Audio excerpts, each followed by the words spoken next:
All right, so good evening, ladies and gentlemen. Tonight we'll be looking at working capital management, and under the working capital management, we'll be talking about the inventory management.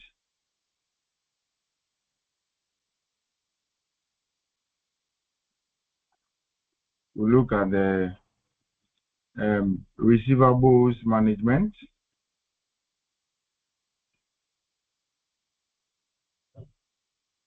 We'll look at the payables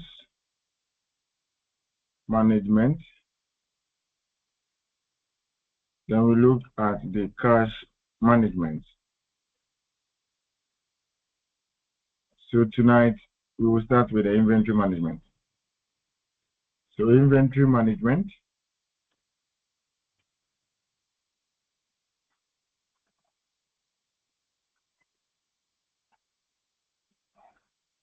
All right.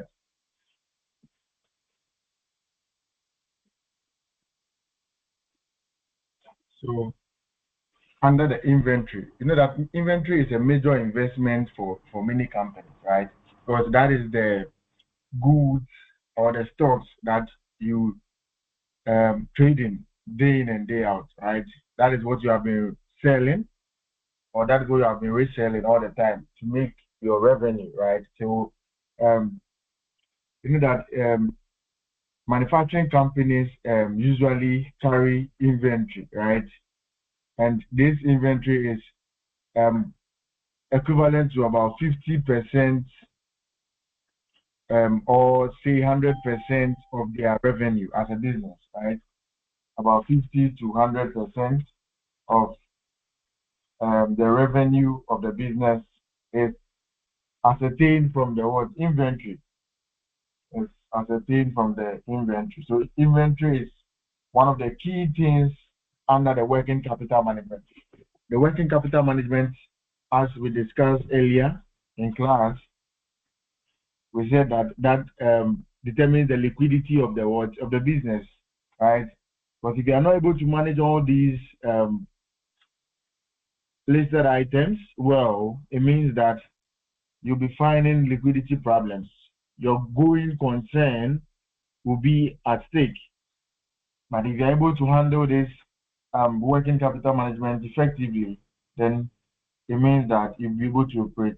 So inventories are the goods that are either purchased for final use, right?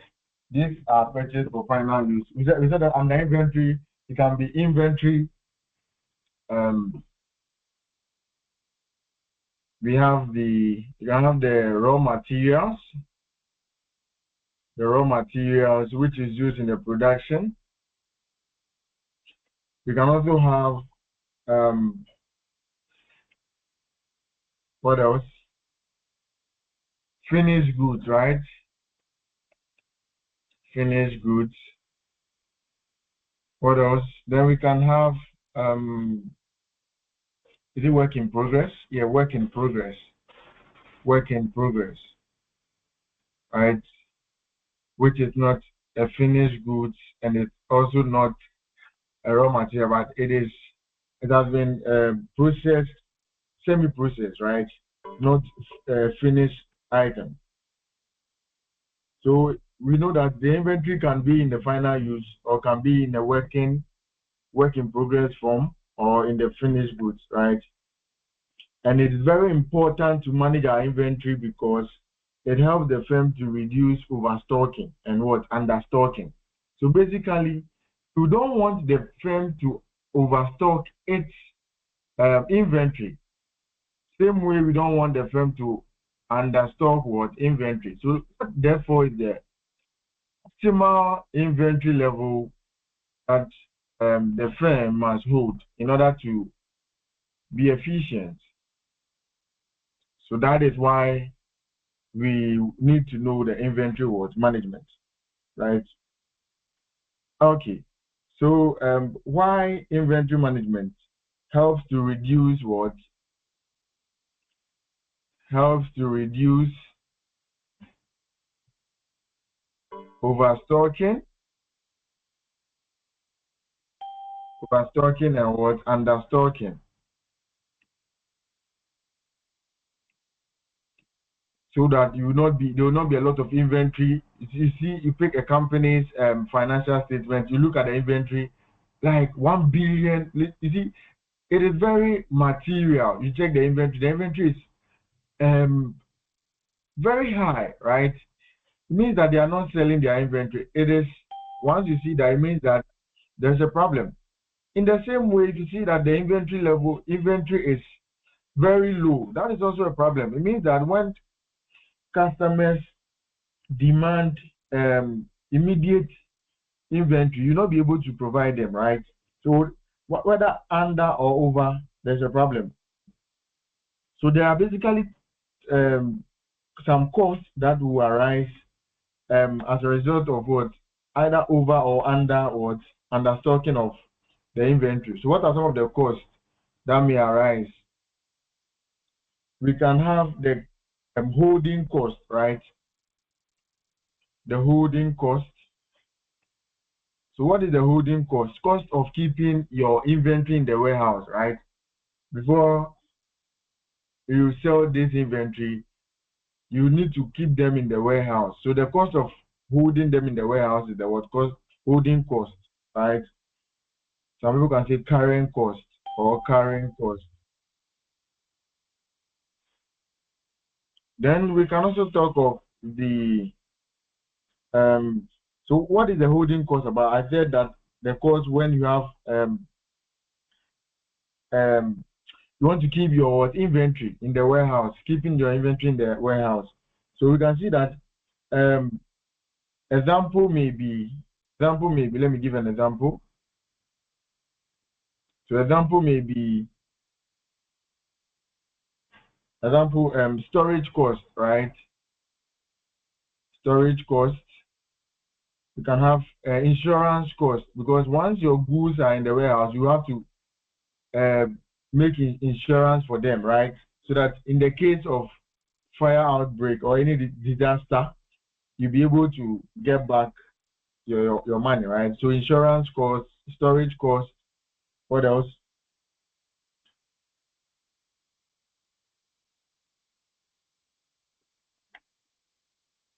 What other cost? We can also have fuel freight. Sometimes when the goods are in the warehouse, there are a lot in the warehouse. Some of the employees can even steal the goods themselves, right? So fuel freight is also a cost. And also obsolescence. Sometimes the goods will be out of date, right? The expiry date, it will expire, right? The goods will expire. So the obsolescence. Is it the spelling of obsolescence? Obsolescence, right? And many more, right? Then we can talk of the ordering cost. Ordering cost. So what is the ordering cost or procuring cost, right? When you want to order the inventory, you want to order the inventory. So, or placing an order for new words, goods. Placing an order for what? The new words, goods. Okay. So basically, you would have to, example would be maybe the freight,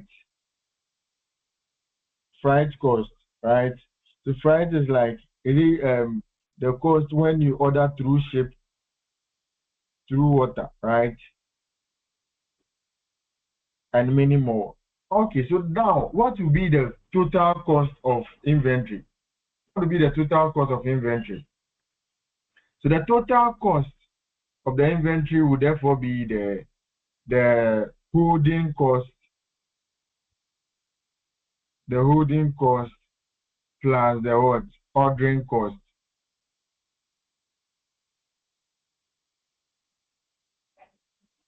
right? The cost would therefore be what? Holding cost plus what? The ordering cost.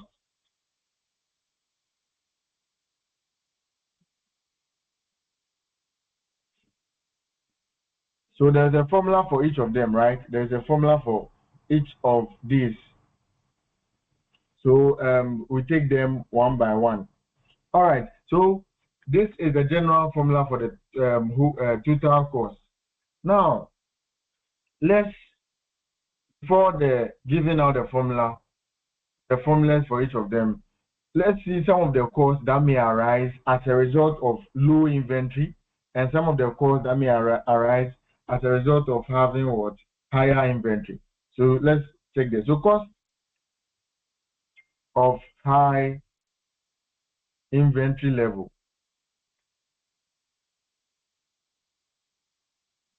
Cost of high inventory level. So if for having a higher inventory in the warehouse, what are some of the costs that may arise? So we can have the foregone interest from keeping capital in inventory, from keeping capital what? In inventory.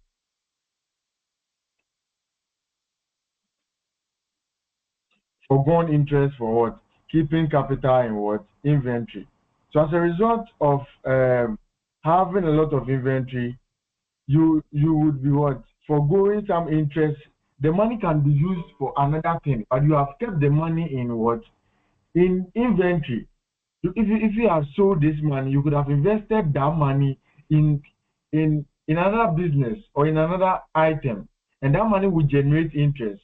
Because you are keeping this money in the form of inventory, by having a lot of inventory, you are not selling the inventory. So what do you think will happen? You are foregoing this interest, and that is a cost, right? Then we can have the holding cost. The holding cost will come here, right? Holding cost will come here. That is what we give example as the storage cost, the insurance cost, the administration, or the pilferage or the risk of theft or the damage or obsolescence, right? So this will be the cost under high inventory. Let me also come to the cost of low inventory level. Cost of low inventory level. Low inventory level. So if you're having a lower inventory, what are some of the costs that are related to the low inventory? So we can have storage, stock out cost, stock out cost, right? So you see, when someone orders for maybe more than what you have, you see, you are losing money, right? And once you are losing money, you are losing some form of contribution, right? So when there is an emergency order, you see, you'll not be able to fulfill, and that is a cost. That is known as the stock out cost. If someone orders something and you're not able to produce, you are losing money. That money that you are losing is termed as the stock out cost. It's a cost to you, right? Then we have the high reorder cost. Once you are having a low inventory and you're about to order, day in and day out, it's likely that the price of the inventory will go high, right? So once you keep on having low inventory, the time you be ready to order for another inventory, you see that the cost become higher. So there's high reorder cost. Reorder what? Cost, right? Now, because you are also not ordering in larger quantity, your inventory is not in larger quantity. You always order sope. You see, because of that, you'll be losing some form of discount, because some people give discount to people who buy in bulk, right, in higher quantities. So loss of what? Or let me say lost quantity discount. Lost quantity what? Discount. Right.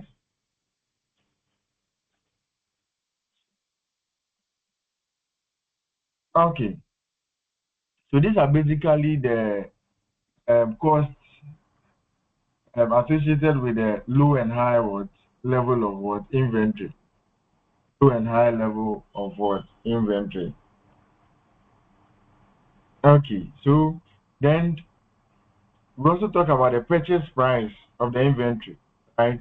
The purchase price of the inventory. So, the purchase price of the inventory would also have to be factored into the. Is someone calling me? Yes, please. Yeah, okay. I'm listening. Yes, please. The high reorder cost. I wanted to ask that if it's also be like, see, you're in short of goods and someone wants to order from you, so through hesitation and you will decide to order from someone else at higher price to resell it to the person. Yeah, please come again. You see the high reorder cost. If a customer Yeah, comes I to do you, that. yes, if a customer comes to you to buy a product, but you're not having it, but you know someone who has the product, but you don't want to lose your customer, so you decided to buy it from the person who is having it at a higher price, and you rather resell it to your customer. So in that moment, your reorder cost is high. Yeah, Is that's it still okay? ordering from. Yeah, yeah, that is also ordering from someone. Yeah, so that makes it high. Yeah. Okay. Thank you. Okay. Okay. So um, now we can look at the formulas for the ordering cost and then uh, the carrying cost. Okay. So what is the formula for the ordering cost? So the ordering cost, we are saying that um, ordering cost,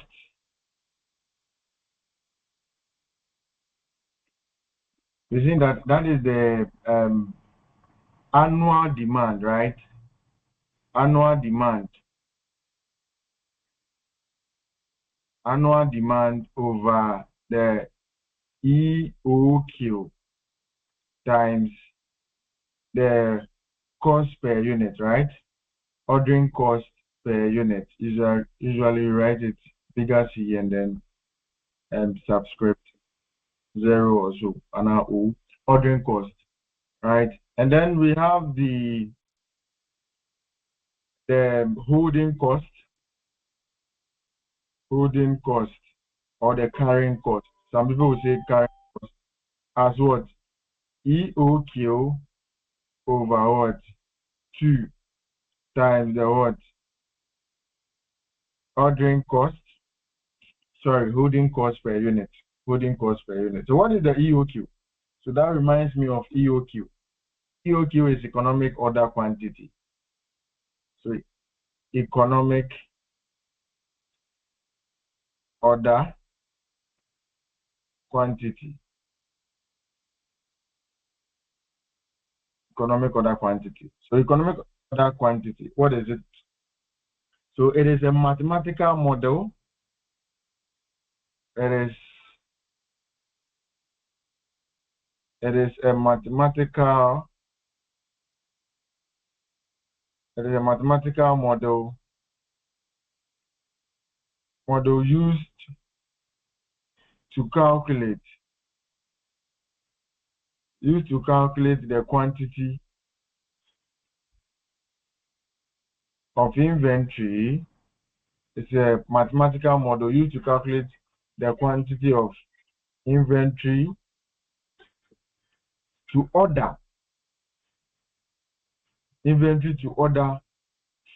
from a supplier. Inventory from a supplier. Each time inventory from a supplier, each time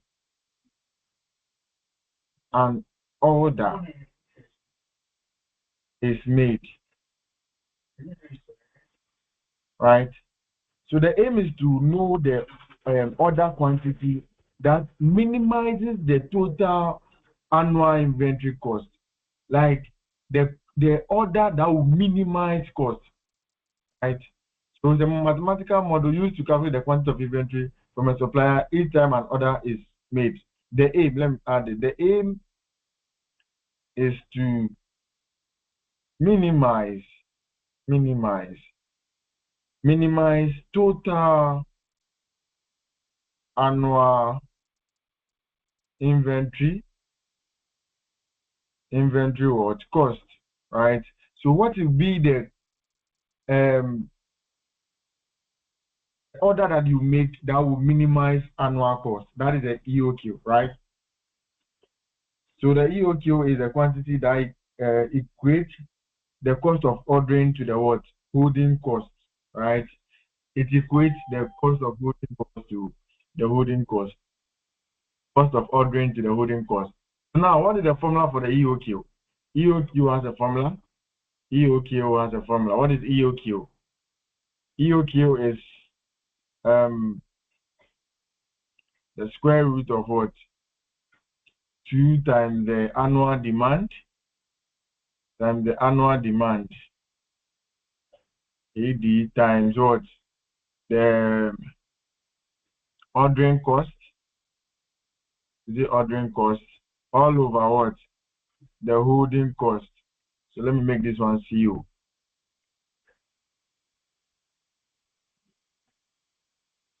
Ordering cost and then what? The holding cost. So this is basically the formula for the EOQ, right? This is basically formula for EOQ. So EOQ, sometimes we can say quantity, right? Instead of writing EOQ, we can just use quantity. So I believe AD is the annual demand. You can label it. CO is the ordering cost. CH is the holding cost, right? On that note, so now what is the total inventory cost? Total inventory cost then becomes what? The cost of ordering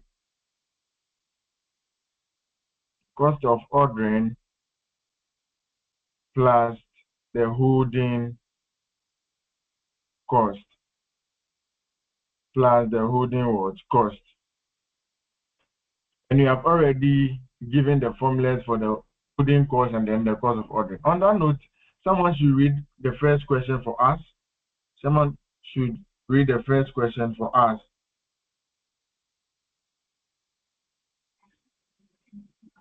So in some question, instead of them to tell you to calculate EOQ,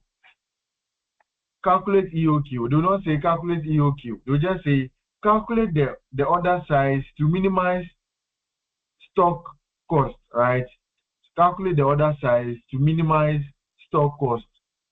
You know that the EOQ is the quantity that minimizes the total inventory cost or the stock cost. So if they tell you calculate the order size that minimizes stock cost, they are basically informing you or asking you to calculate the EOQ. So please, that's why I give the definition for that. So someone should read the question for us. I think I shared it in the group.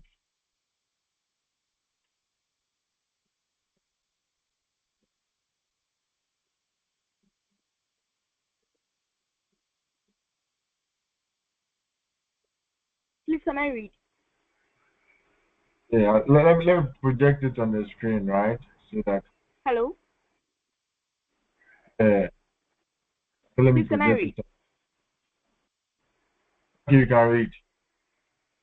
Janice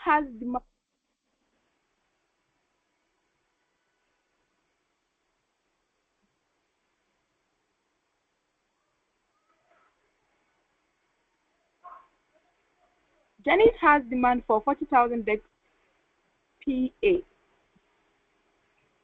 The purchase price for each deck is $25. There First are question ordering costs of $20 for each inventory. Okay. Inventory holding costs amount to 10% per. I'm reading the example. One, yeah, inventory. Yes, please. Example 1. Continue, please. Yes. Of inventory value. A. 500 units. B. 750 units. C. 1,000 units. D. 1,250 units. Please, I'm done. All right. So what are they asking us to do?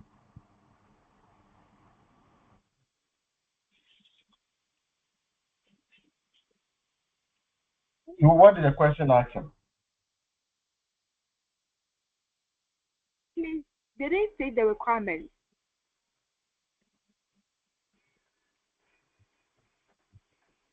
All right. So inventory holding cost is blah blah 500, 750,000. Okay. So basically, they are asking us to determine which of them gives us the least cost. I don't know if you get it. Which of them will give us the least what or reduces our inventory cost, right? Which of them will give us the least inventory cost? So they have given us 500 units, 750 units, 1,000 units, and then what? 125 what units. So we are going to test all of them to see which of them will give us the least cost, and that would mean that what? That the one that will give us the least cost becomes the what? Becomes the what? EOQ, right?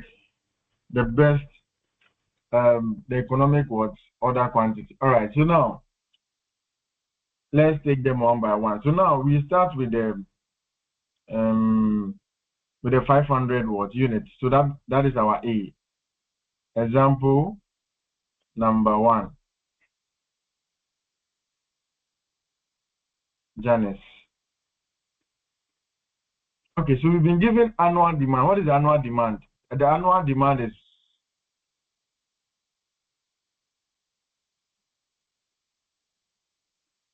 the annual demand is 40,000, right? You said the demand is 40,000. Okay, so that is 40,000.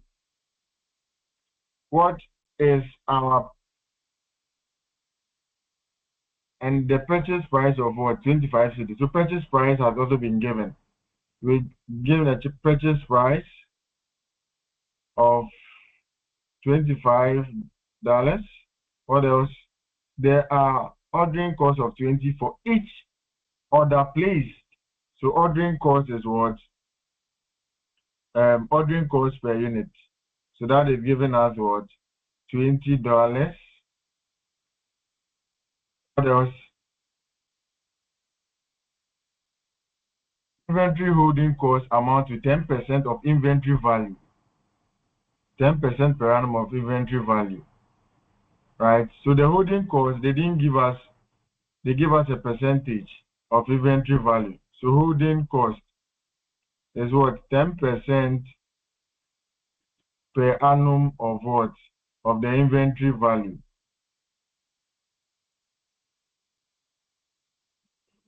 Of the inventory what? Value.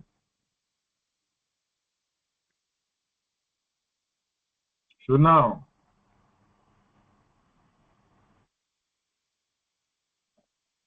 okay, so now we need to know the inventory cost for each value. So the inventory cost for each order.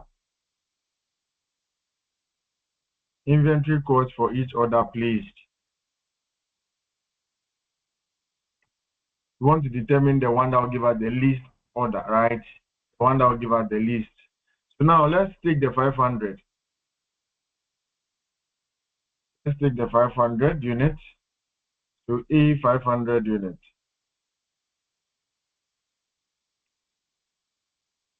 With the 500 units, what is our reorder cost?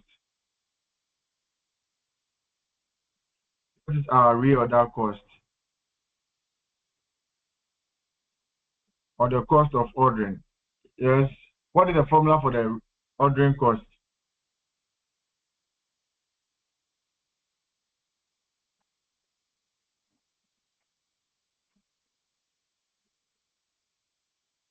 Annual demand Demand.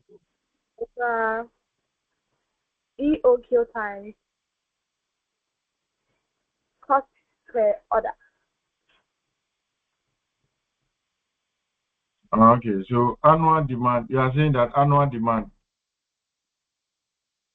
demand over EOQ. EOQ. Right? So here the 500 that they are giving is the EOQ, right? So here the 500, the unit that they are giving us is even the EOQ. They're not going to compute EOQ here. I've given us the EOQ, that is the 500, 750, 1,000, 125 units, right? So this times what? Ordering cost per unit, right? So what then is the annual demand? 40,000 over the EOQ. What's the EOQ? 500 units 500. here. And then the ordering cost is how much? $20. $20. So what is the answer?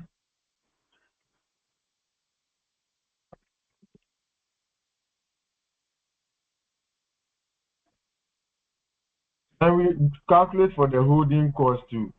The holding cost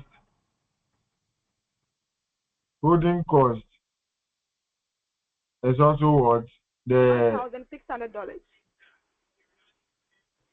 $1,600. $1,600. I think let me bring this one here so that I add the two of them, make it a neat one. Please, the answer is $1,600.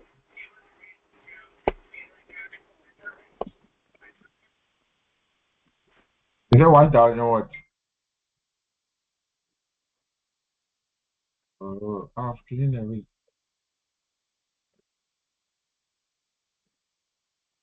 The answer is what?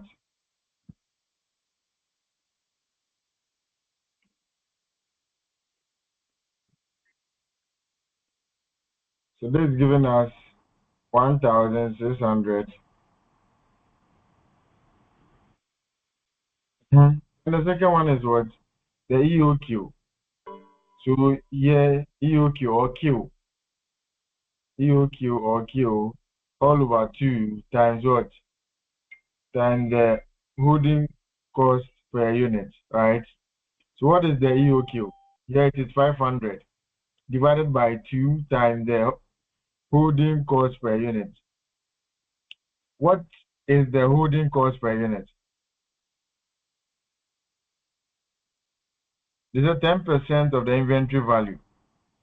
What is the inventory value?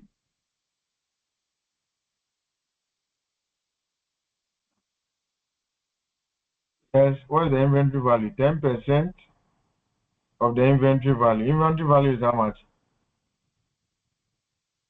That's the purchase price. So that is $25. $25. So what are we getting?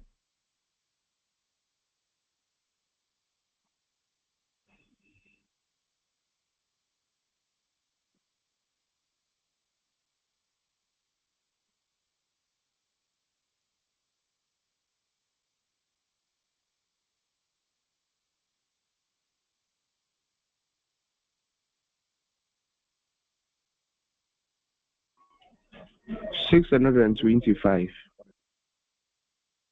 625. So you add this to that, what are you getting? This plus this. So that becomes the cost of the inventory.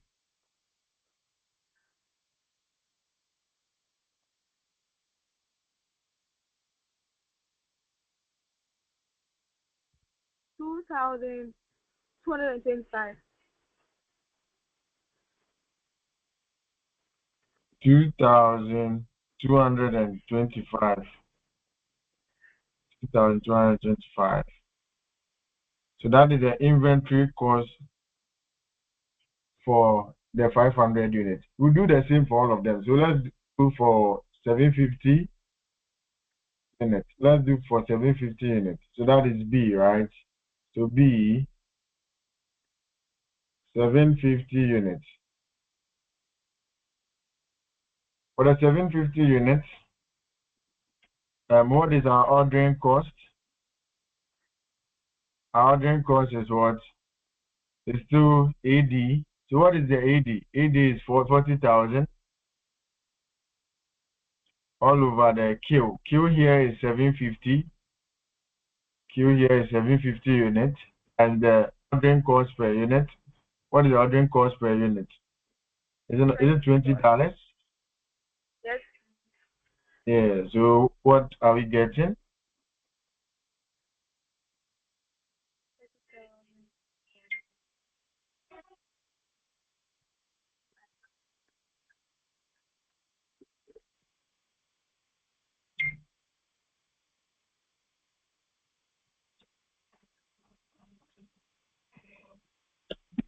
$1,066.67.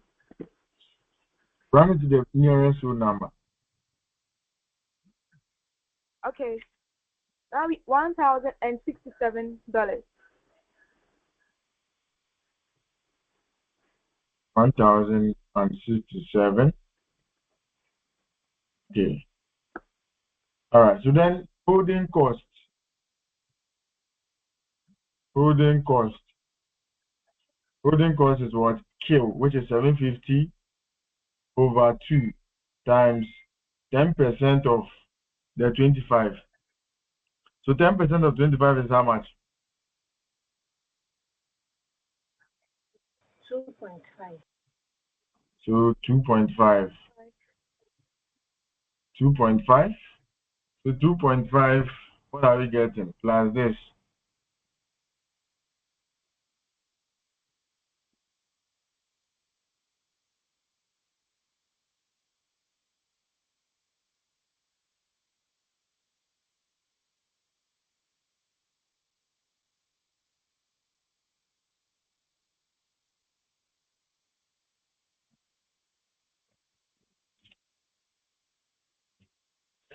Holding cost is 937.5. So $960.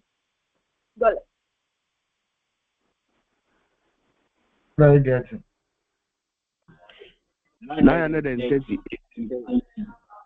Yeah, so 938. If added, what is the total?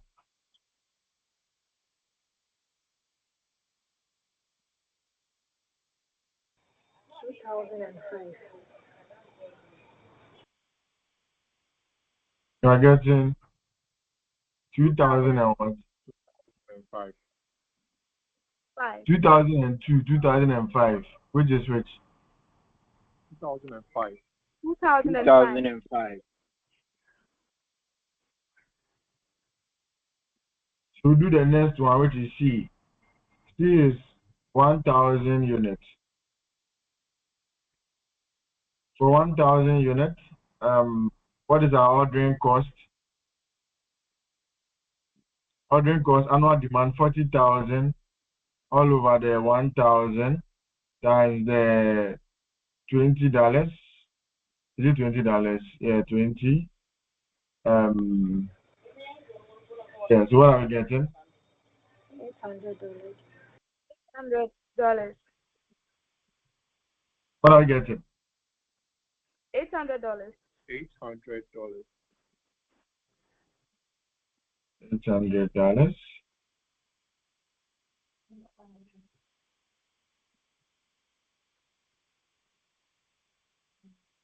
All right, so 800,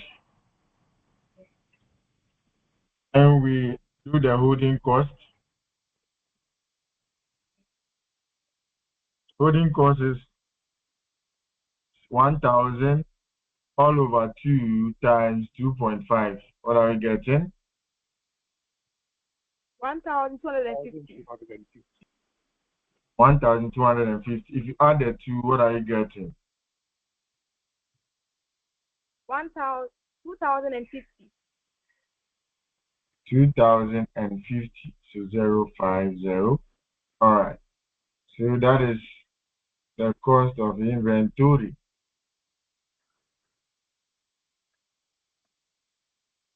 And we have the the D, right? So the D is in 125 units. So 125 units, what is the ordering cost? 40,000 divided by 1250 times what? $20. What are we getting? 640. 640. And we have the holding cost. Holding cost. Holding cost is what?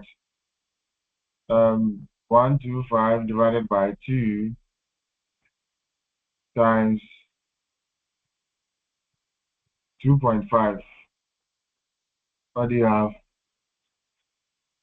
1,563. 1,500. Is it 53 or 63? 63. If you add the two, what are you getting?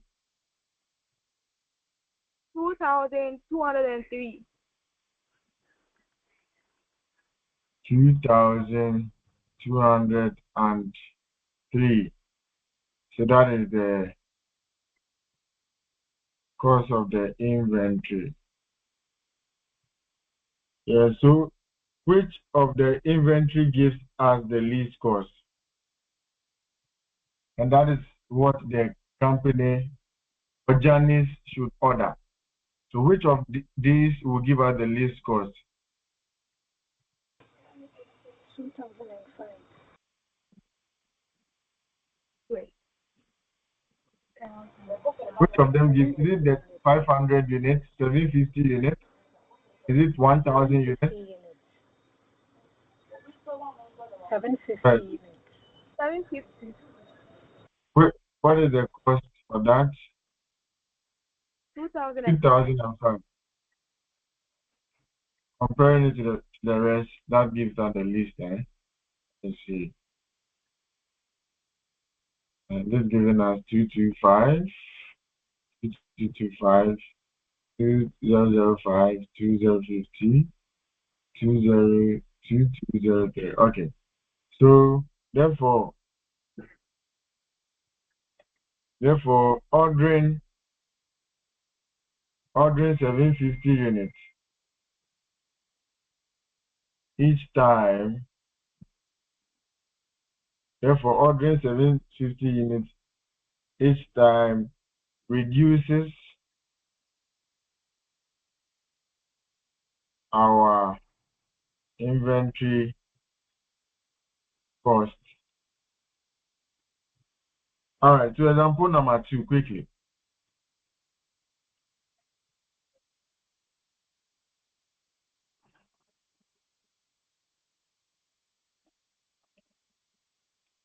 Example 2. Using the information above, A. Use the EOQ formula to calculate the economic order quantity. B. Calculate the total inventory cost for this order quantity. Calculate the total inventory cost for this order quantity. Okay. All right. So here they are now asking for the EOQ, right? They are asking for EOQ. But in the first question, the Q will represent the EOQ, right? Because that is the quantity that they've given us. But now they are asking us to calculate the proper EOQ using the formula. So we can 2 times the annual demand times the what? Cost of ordering per unit, then the cost of holding, right?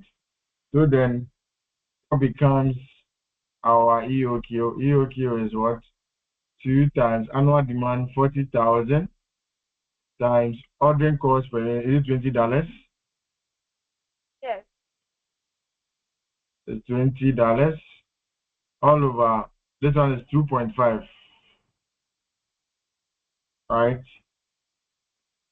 Yes. So what is our EOQ?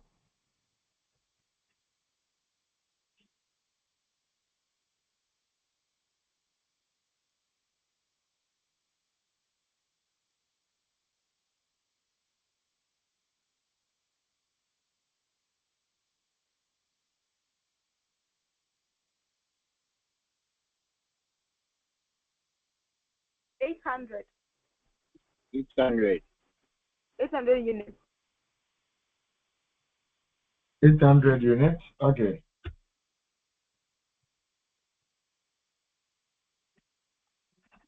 All right. So this is our EOQ. Using this EOQ, let's compute the inventory cost. Inventory cost using 800 units.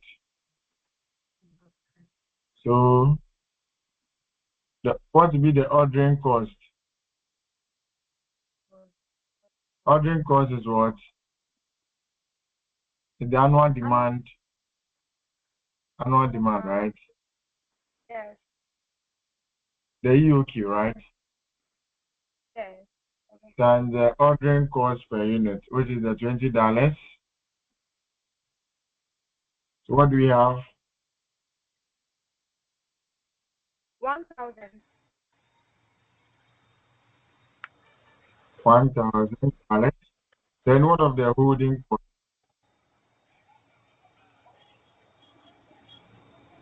Holding cost is what? EOQ divided by 2 times the holding cost, which is it 2.5? Yes. Yeah, so what do we have?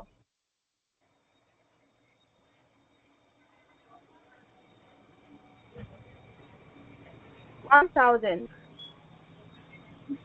It's also 1,000. Yes. Alright, so total cost will be what?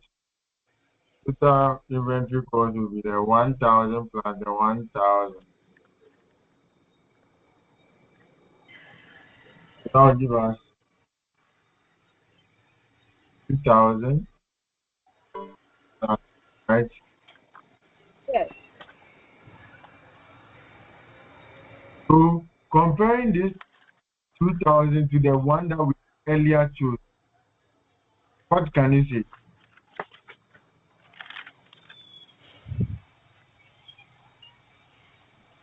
You see, this one we use the EOQ proper. And the first one we use the real quantity, the economic order quantity. What can you say?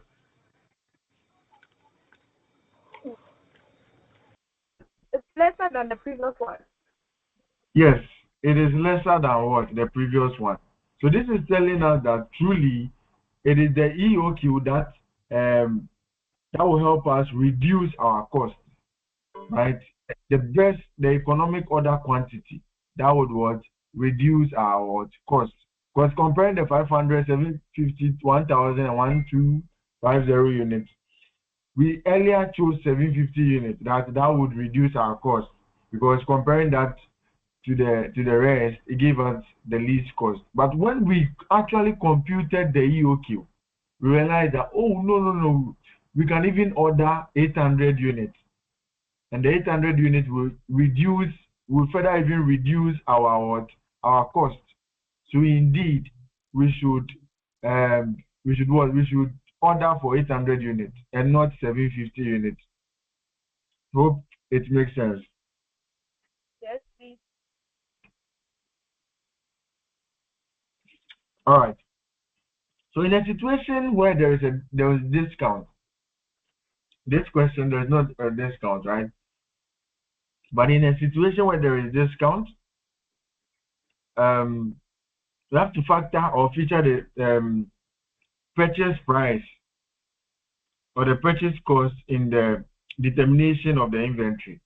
You see this one, we didn't factor the purchase price. So if we if there is discount, we would have said that purchase price plus inventory cost of holding plus the what? Cost of what?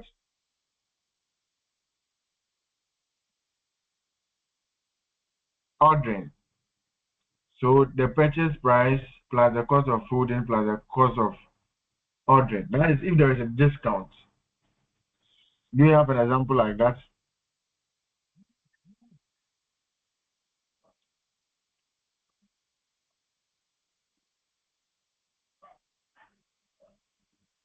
Let me see. Do you have example 3? Okay. All right. So the example 3 is talking about discount. Right. So read that one. Let's see. For the information given in example 1, the supplier now offers us a discount on purchase price as follows. Order quantity discount 0 to 5,000 units, 0%. 5,000 to 10,000, 1%. 10,000 or over, 1.5%. Calculate the economic order quantity. All right. So here they are saying that the customer would get a discount, right, if he or she orders above 5,000. But if it's below 5,000, then the customer will get what 0% discount. So 0 to less than 5,000, you are getting 0% discount. But if you order 5,000 and above, but below 1,000, below 10,000, you are getting 1%. If you order 10,000 and over, you are getting 1.5%. So there you calculate the what EOQ. Of course, you would have to calculate the EOQ, and we use that to determine the what the cost of the what total cost of the inventory. Right. So now, example 3, discount.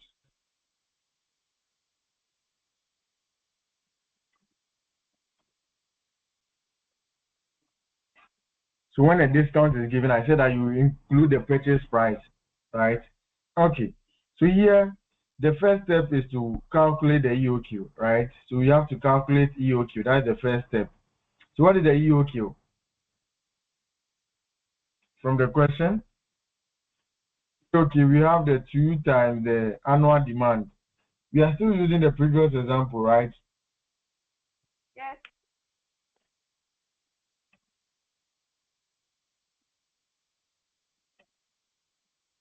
40,000 times what?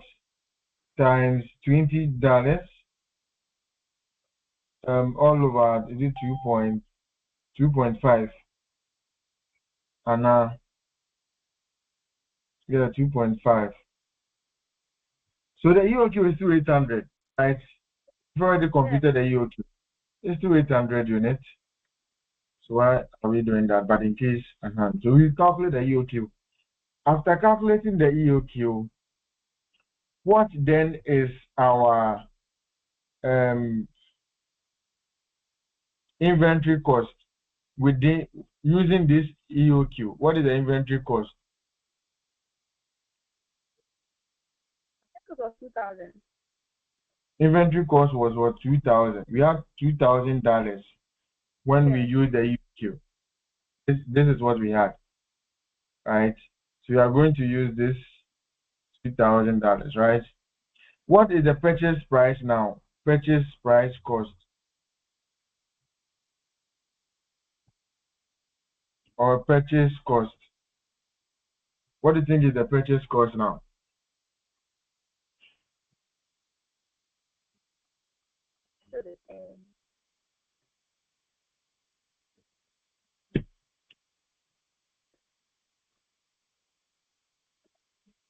The purchase price for 1 unit is how much? Is it not $25? Yes, it's $25. Yeah. So if you want the total time, the annual demand, how much are we demanding annually? 40,000. So that will give us how much?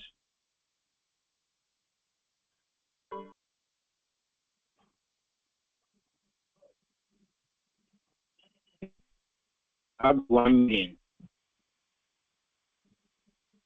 1 million. So 1 million. Yes. Yes. All right. So the summation of these two will give us how much? 1 million plus 2,000. So that is 1 million 1 and million. 2,000. 1 million and 2,000. Right. Okay. So now let's work with a discount, right? So this is the without a discount, right? This is the cost. Now let's compare it with a discount. So let's factor the discount in. So for 5,000 units, they are saying that for 5,000 units, for 5,000 units, what is the purchase price when we factor the discount? Purchase cost. Let's do the purchase cost first. Purchase cost. The purchase for 5,000 units, you are getting 1% discount. So you are getting 40,000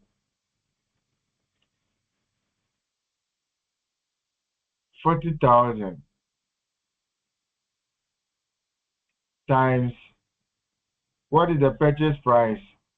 $25 times 99%.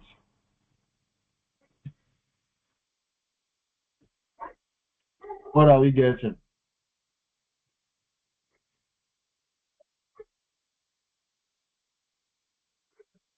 Mr. Philip, please, why are you using the 40,000, not the 5,000?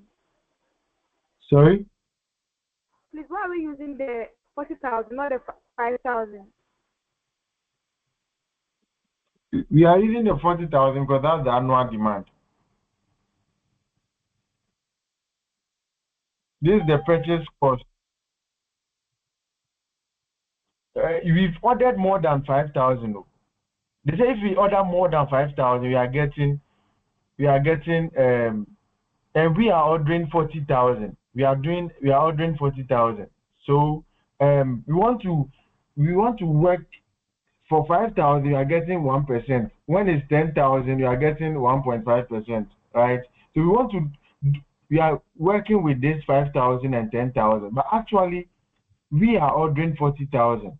We want to see if we order 5,000 and we incorporate the discount, what will be the purchase price. Now we come and say if it is 10,000, we are getting 1.5%. What will be the purchase cost, right? So, but actually we are ordering 40,000. So we can't multiply it by the 5,000. No. We are ordering 40,000, and you say you want to know the purchase cost of what we've ordered, right? Do you understand now? Yes. Okay.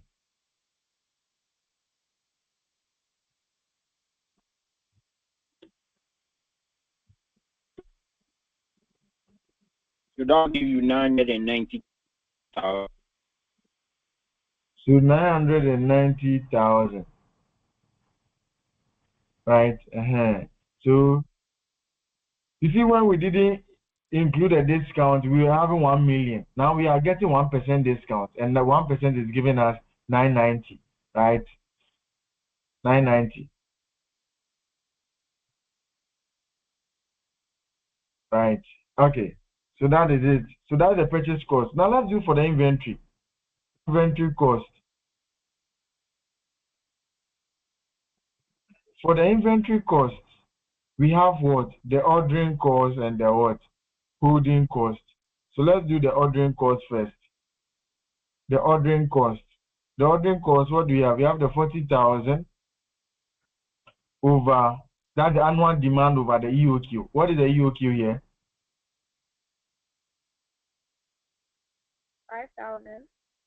5,000. Good.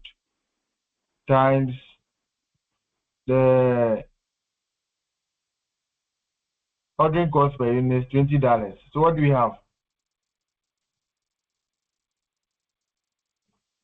160. 160, right? Then we have the holding cost. The holding cost. Holding cost is what? EOQ, which is the 5,000 over 2 times what? Is it? So you have to factor the 25, the 1%. So times 99. But I say we are getting 10% of it, right? So everything times let me put this one in brackets. The whole of this times 10%.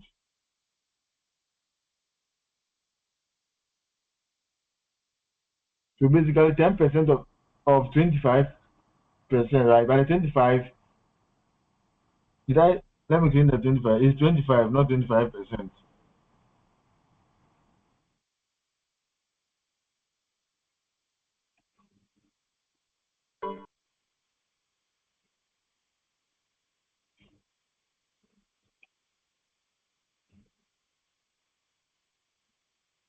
So it's still 1%, right? Because we are still under 5,000. So what are we getting?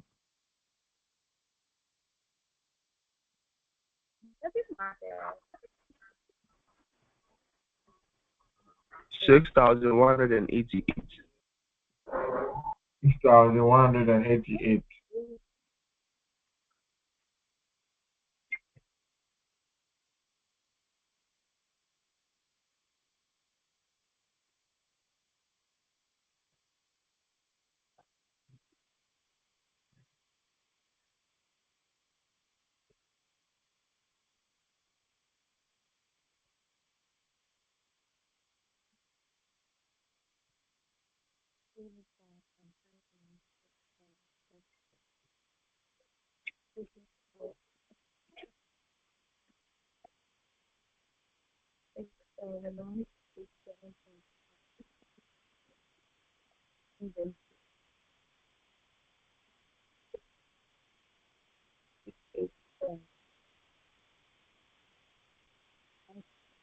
That's 6,188.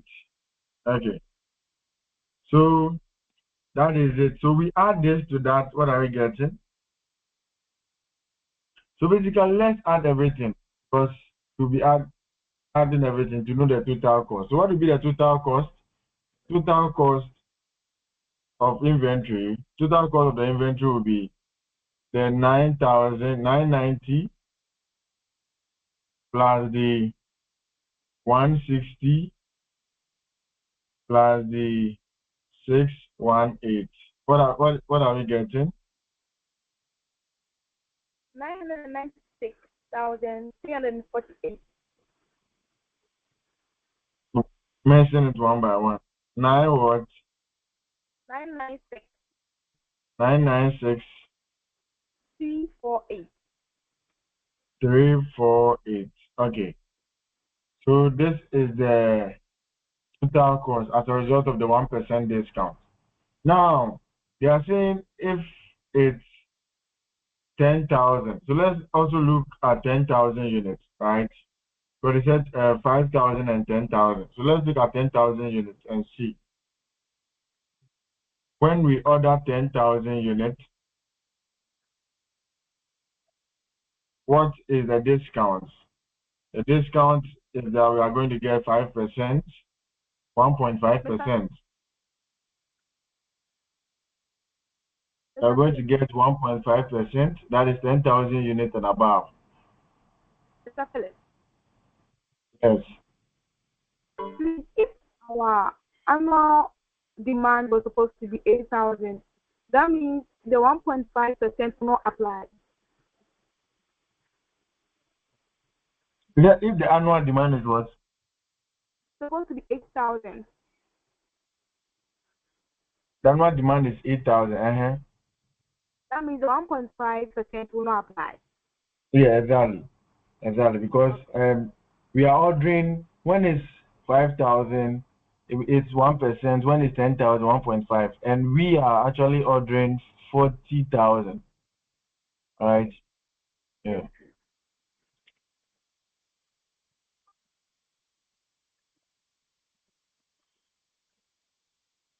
Okay. So now, what is our purchase price?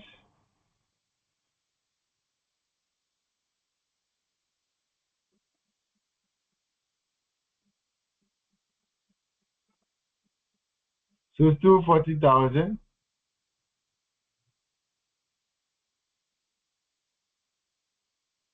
40,000 times what? Times now it is 25 times 1.5 minus 100% the 100 minus 1.5.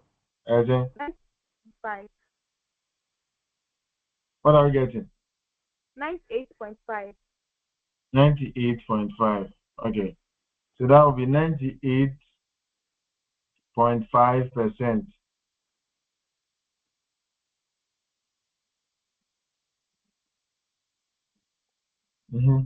What are we getting?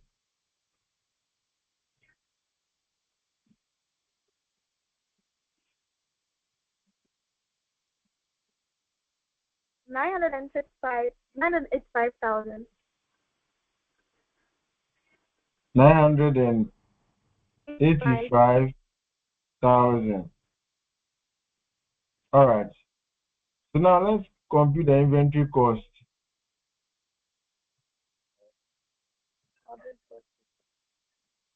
Inventory cost. Yes. So first, the ordering cost. What is the ordering cost? The annual demand 40,000 all over the EOQ. Yeah, EOQ here becomes the 10,000, right? Times the ordering cost of what? Is it $20? Yeah, 20. Plus, what are you getting for that? Do for the holding cost too. Holding cost, we have the 10,000 EOQ all over 2 times 10% of the 10% of the 98.5%.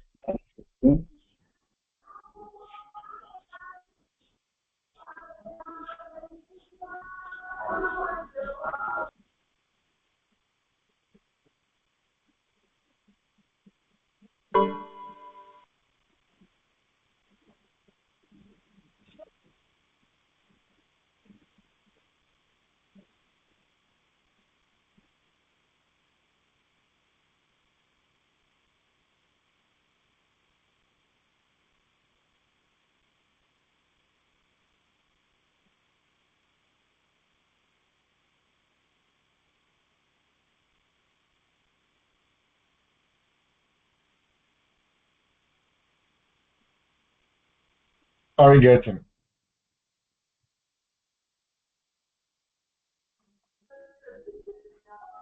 The ordering cost is $80. Ordering cost is $80.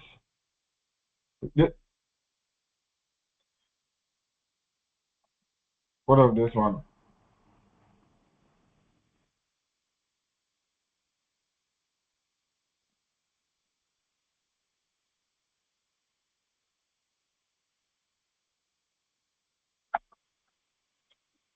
$12,000.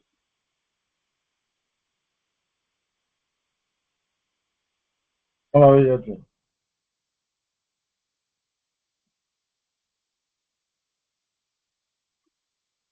$12,313. 12,313. 313. Is it 30 or 13?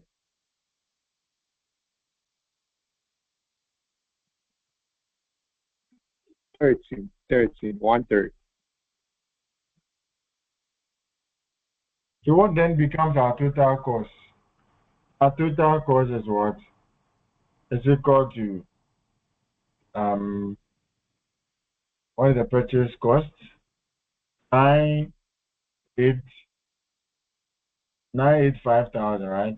So that is 985,000 plus what else? 80 plus 12313. So what is our total? 997393. 997,393. That is our total cost, right? That is our total cost. That is our total was cost. So what can we see? To which of them are we ordering?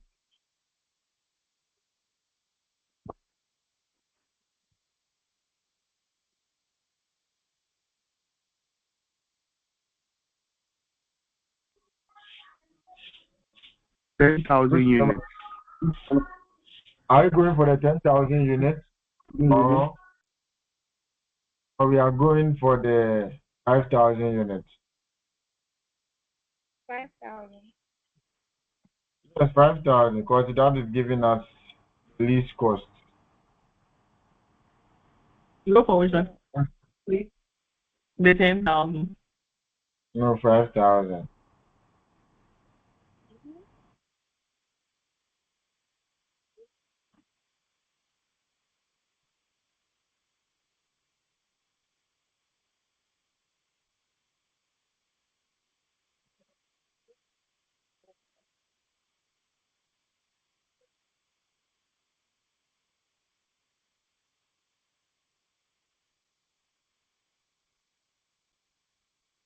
Abina. This is how inventory management question usually comes, right? So if inventory is coming, expect something like this. And always note that when discount is included, you add the purchase price. When there is no discount, then you just use the holding and then the what? The ordering cost, right? Why? Because the discount will affect the purchase price. That's why you have to include it. But once there's no discount, it means the purchase price is still the same for the two of them. The purchase price or the purchase cost will be the same for the two of them if there is no discount for any of them. So why would you include them? It's not relevant. But here, because they are not the same, means you have to factor them. So when you get to level 400 and you start, we do management accounting, second semester, you know the issue of a relevant cost, right? Relevant cost. Right, so let's continue with receivables management. Let's continue with receivables management. No, but before that, let's talk something small under the inventory. No, it means we cannot do the inventory management receivable today. We cannot do the receivable management today. Right, so let's continue. Let's continue with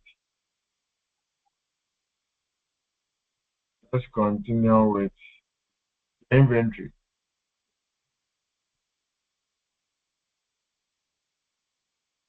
Are you here? Can you hear me? Yes, please. Okay.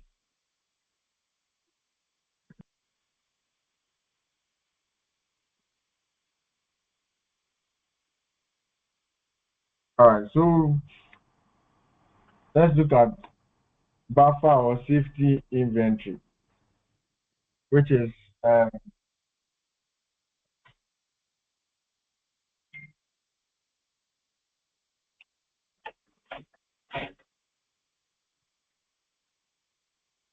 so that is also not a subtopic though, but it's a continuation of the inventory. So you can write it buffer or safety inventory. That one, let me dictate for you so that you write, right? Then we go to move faster. So buffer or safety inventory. So it is looking at the level of inventory we need to hold all the time, right? All year round. All year round. Level of inventory we need to hold all year round. That is the buffer. So we say buffer stock or safety inventory. Like that is the list that you need to hold. Only inventory, not the buffer inventory. Only inventory, not the buffer one, the safety one. That is the list that you say that, oh, you are not holding inventory. That is the least you can hold. So that's the level of inventory that you need to hold all year round, right? So we shouldn't allow it to fall to zero before we start placing an order. We don't need to allow the buffer, the inventory to fall and pass the buffer inventory down to zero. No, before we start placing an order. The buffer or the safety is the point where you need to quickly place an order, right? Because if you allow your inventory to pass the buffer inventory down to zero, then that's why you risk incurring stock out costs, right? You risk incurring stock out costs, right? Since these costs are going to be held all year round, when you are calculating the holding cost for the year, we add them to the holding costs, right? Because they will be there for all year round. When you are calculating the holding cost, we add them to the holding cost because they will be there all year round. So it's like when you are having a closing inventory, right? You definitely add a closing inventory to whatever you are producing. You know that the policy of the company is to hold an inventory level at this point. When you get to cash management, I think we'll do something like that. The closing inventory of the firm is this. So it means that if you are doing your production, you have to include that, right? You have to include that. Include that when you are doing that, right? This financial management. Okay, I think with the inventory management, with the closing inventory that I'm saying about, I think it's under management accounting. But, so now that is it. That is the buffer stock. Then let's go to another one, just in time. Just in time. So just some point that you add to this inventory. Just some point that you add to this inventory. Just in time. JIT inventory management system. Just in time management system. So that is the spelling of the just in time, JIT inventory management system, right? So they have the view that why would you hold inventory? Because inventory adds no value, but it rather brings cost. So why would you keep a lot of inventory in your warehouse? It doesn't give you anything. It doesn't give any value. It doesn't add any value to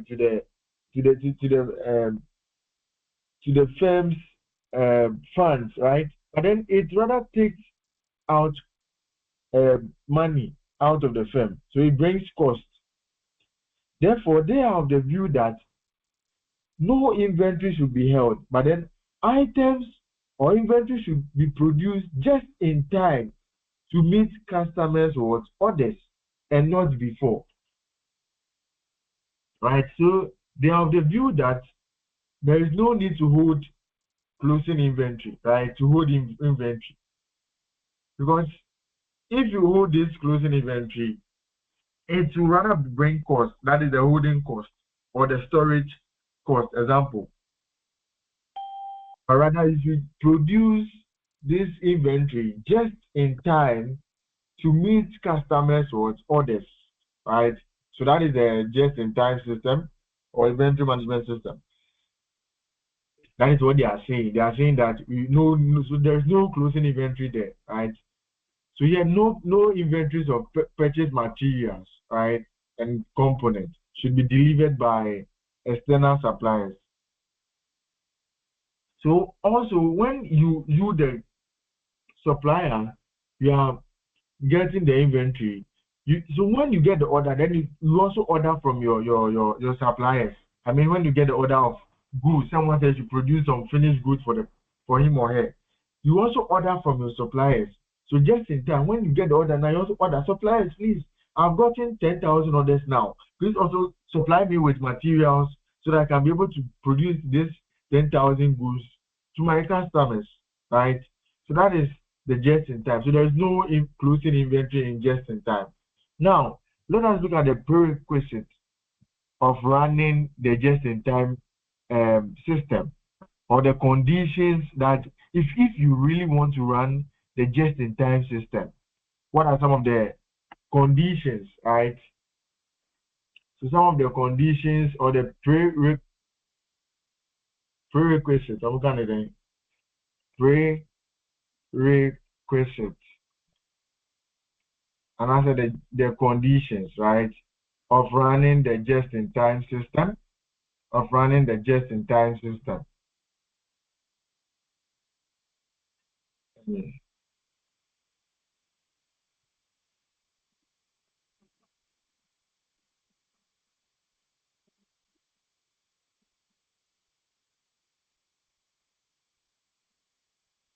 right? So the prerequisites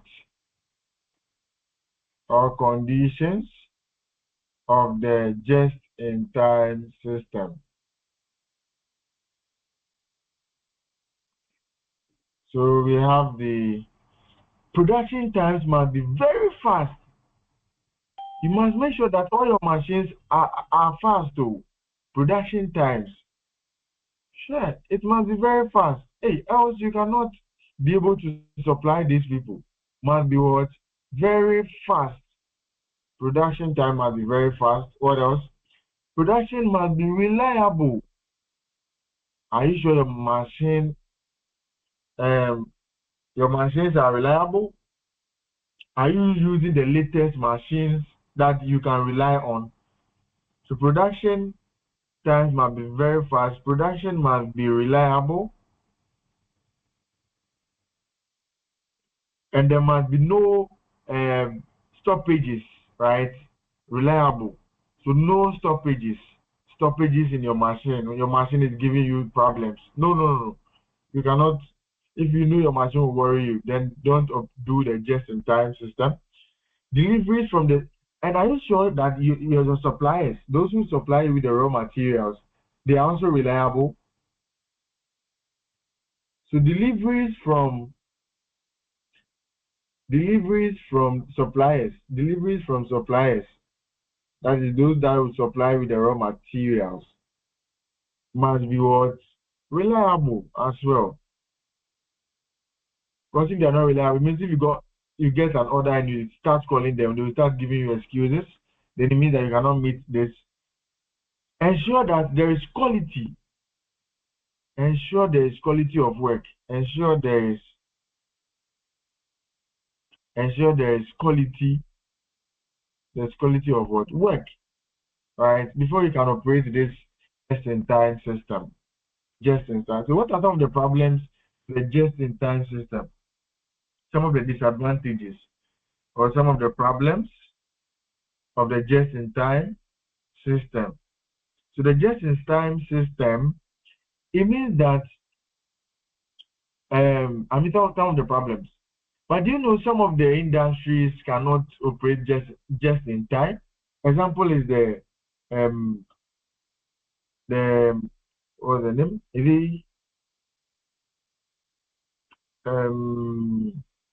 The pharmacy industry, right? So zero inventories cannot be operated. Zero inventories cannot be operated and cannot be achieved. Zero inventory cannot be achieved in some industries. Zero inventories cannot be achieved in some industries where customer demands cannot be determined. If someone will get sick in an hour time, will you know? You don't know. So zero inventories cannot be achieved in some industries where customer demand cannot be what? Predicted. You cannot predict when someone will get sick. So if you are not having no inventory, no medicine for someone that is sick. You say when the person is sick, you are now going to manufacture the inventory. Will it be possible by the time you finish manufacturing the inventory or the medicine, the person is dead, right? So in some industries like the pharmaceutical industries, it is difficult to operate the just-in-time system, right? So predicted certainty, with certainty. And of course, production cycle can also be long. And the production cycle and the production cycle is quite long. It's quite long, right? So example is the pharmacy or drugs. When you are producing drugs, right?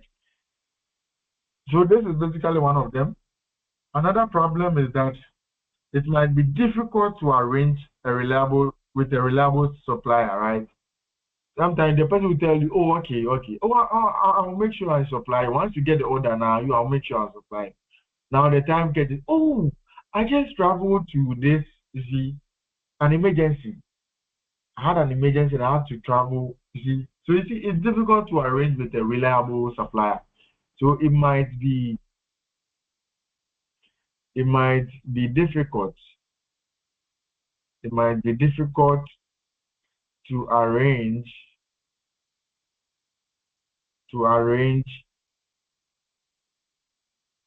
a reliable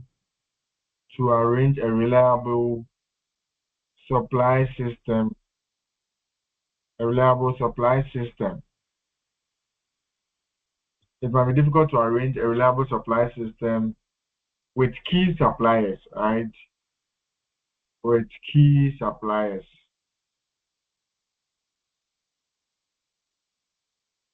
What else?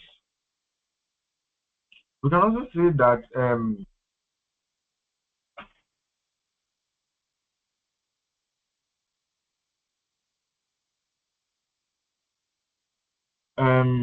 ordering costs may be higher, right? In the just in time, because you only order when you get an order. So sometimes if you had ordered earlier, the cost price would have reduced. Maybe now that you are going to order, inflation rate is high. Don't you think it will affect the cost price of ordering? So you see, at the time that you are ordering, if you had ordered earlier, you would have gotten it at a lower price. But now that you are ordering, you only order when you get it, when you get an order. It means that you always buy it at a higher cost, right? So ordering cost may be higher in a just-in-time system. Ordering cost might be higher in a just JIT system. Yes. These are some of the problems that are associated with the just-in-time system. These are some of the problems that are associated with that. Okay. So let's look at some.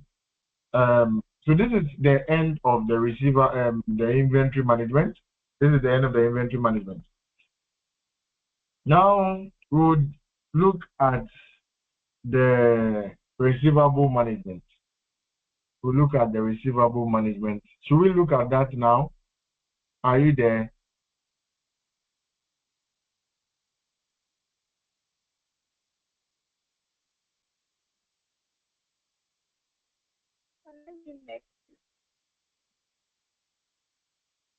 Hello? Hello. Should we continue with the receivables? We should look at the theory bit, then the next time we will do the computation bit.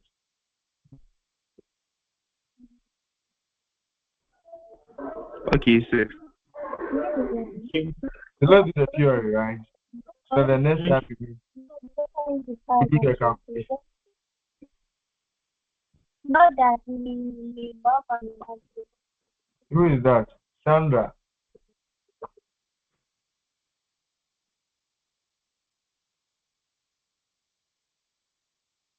So guys, should we continue with the receivables?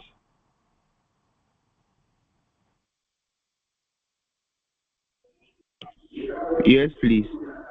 Okay. So the receivables management.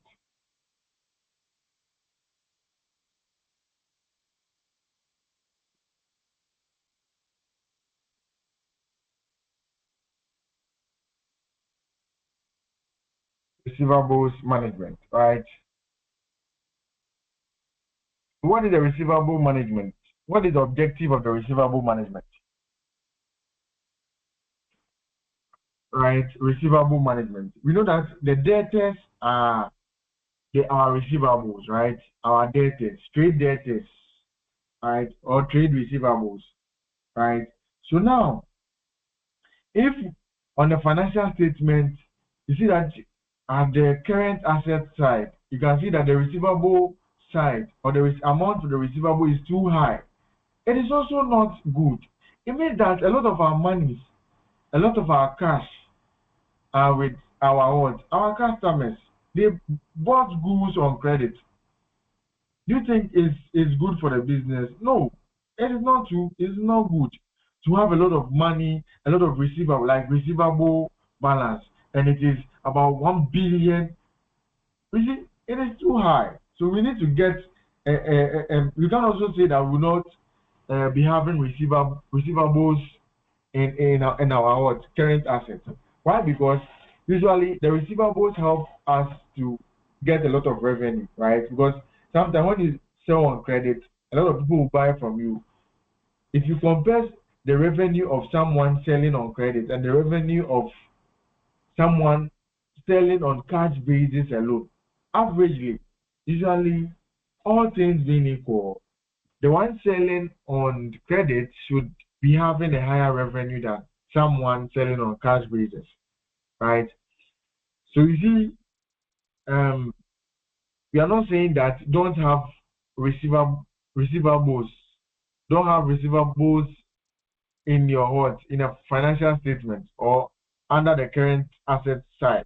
We are saying that what is the best or what is the optimal receivable balance that you need to have in your books, right?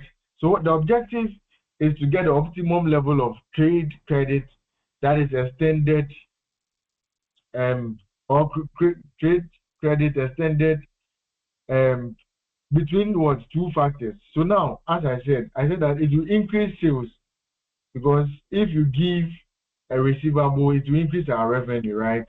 Leading to increase in the what profit. Once our revenue increase, it's likely that our profit will also increase, except that we don't manage our expenses very well. We don't manage our operating expenses very well. Then it's likely that we are going to get a lower profit. But once our revenue increase, that will lead to an increase in the profit as well, right? Okay, and also the cost of allowing credit. So, the two things that we'll be looking at under the receivables, we said that one, if we give receivable, it will what? Increase our revenue, right? So increase in sales or revenue,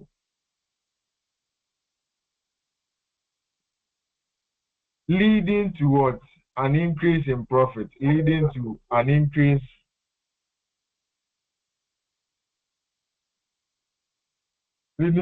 in profit, right? Because we are allowing credit, or we are allowing what? So allowing credit.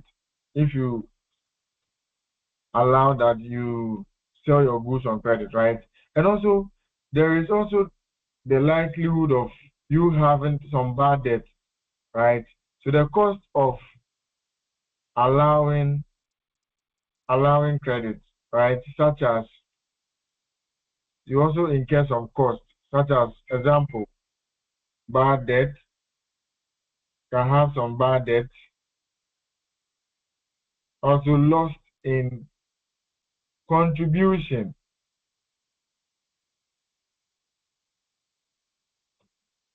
Lost in what? Contribution. Right? Because you are giving out to someone. Maybe someone would have bought it at a price, but you have given out to someone that will not even pay on credit. At the end of the day, the person may go bankrupt. The person may go insane. So you see, you may be losing some contribution as well, right? Okay. So now, let us look at some of the benefits of giving out credit, then some of the costs of giving out credit. So let's separate them. Cost of giving out credit, benefit of giving out what? Credit. So cost of, let me start with the benefits. Let me start with the benefit.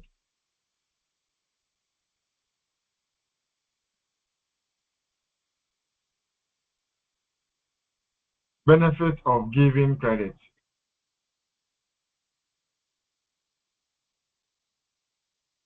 The benefit of giving credit,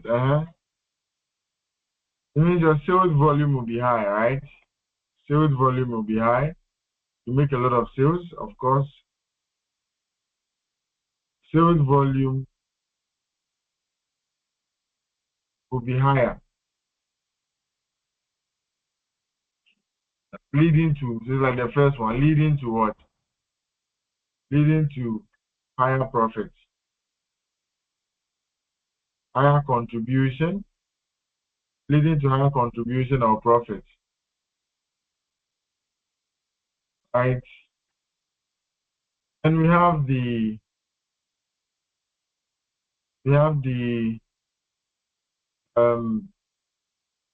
it will help to retain your customers. If you are selling on credit, everyone will want to buy from you. Hey, this company, if you go there and you don't even have money, you can get it on credit, right? And pay it small, right? You are going to get a lot of customers. To help retain, and even those who are already buying from you also keep on buying from you. Help retain credit customers, right? Help retain credit customers,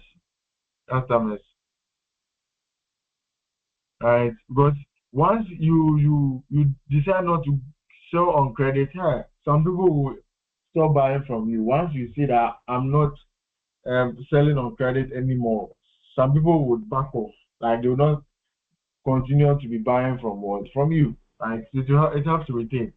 Let me talk about the cost of giving credit. If you look at the two benefits of giving credit, so some cost of giving credit. Cost of giving credit. All right, we have one, finance cost. What do you mean by finance cost? Yes, the receivable must be financed, right? If you give the goods on credit to your customers, right? It means that now you need money to operate. You have sold your goods on credit. Where will you get money to run the business? Where will you get money to go and take more inventory? Where will you get money for your production, right? So it means that you need to go for a credit facility like loans from a bank, right? You're going to take loan because maybe your receivable balance is too high, such that you are not able to get money to run your business. So you go to the credit facilities and get some loan. The interest on the loan is known as the finance cost. The finance cost is known as interest on loan. It is referred to as interest on loan, right? Right. So trade receivable, it must be financed. Once we finance the trade receivable, we are going for money elsewhere to finance it, and that will come with an interest, right? So how do we even calculate the cost here? We have a formula like average trade receivables. Average trade receivables times the cost of capital. Times the cost of capital, right? Average trade receivable times the cost of capital, right? You can use it to calculate that. So that the cost of capital will be the percentage on the trade receivable. That is it. That is it. Then we can have bad debt, as we earlier stated. Bad debt. Bad debt is also a cost to the company. That is, we risking losing some of the customers, credit customers, or some of them may have some or they may be bankrupt, right? They may go bankrupt, right? So once they go bankrupt, or maybe insane, or they die, we will not be able to retrieve our money, right? So bad debt. Then we can also have administration costs, admin costs, administration costs, right? That is with the cost that in terms of negotiating credit terms, right, with customers, cost of monitoring the credit position. Once you are giving the goods on credit, you incur some cost of monitoring if they'll be able to pay it, and cost of negotiating with them. Oh, how are you going to do this and that? You see, so there are a lot of administration costs involved in that. Okay, so there's also the determination of a credit policy of management, right? Credit policy. How you are going to give the credit policy? So let's go to this subtopic: establishing a credit policy as management of account receivable. Of account what? Receivable. Of account receivable. So establishing a credit policy as management of account receivables.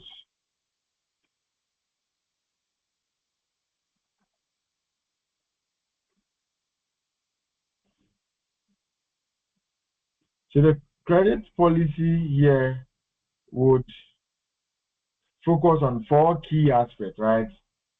So has 4 key aspects. Talking about the credit policy. So 1, need to assess the credit worthiness, right? Assess the credit worthiness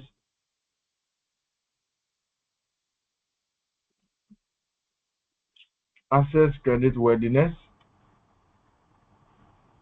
assess credit worthiness.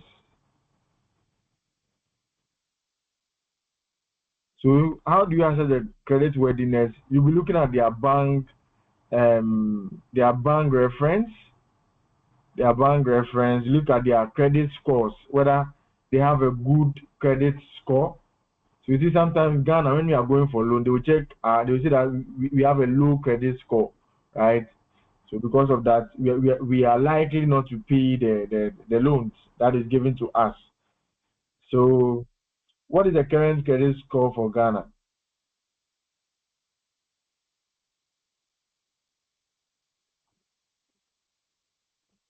Does anyone have an idea the current credit rating?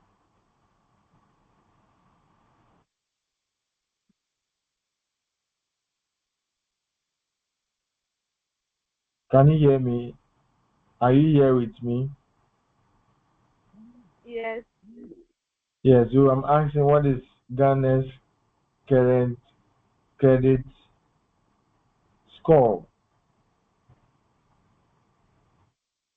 Okay, And also the company's what? The company's sales records. Their sales records, right? Then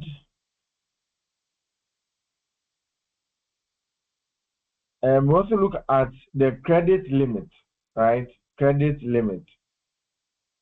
So that is the amount of credit that is available and the length of time that is allowed before payment, right? That is the amount available. Amount of credit that is available.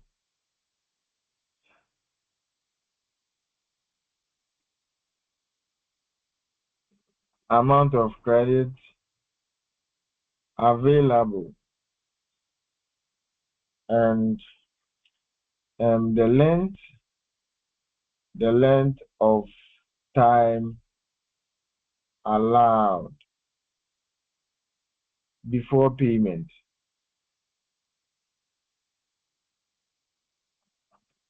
right? Length of time allowed before payment. So you get this amount, and you have this time frame to make payment, right? So the example can be, let's say you have been given 30 days, or maybe 2 months. You have been given 2 months to make the payments and many more, right? 2 months, 1 month, 30 days is even 1 month. Okay. All right. Or 60 days, 90 days, what have you, right? Then we have the invoice promptly and collect overdue or debt.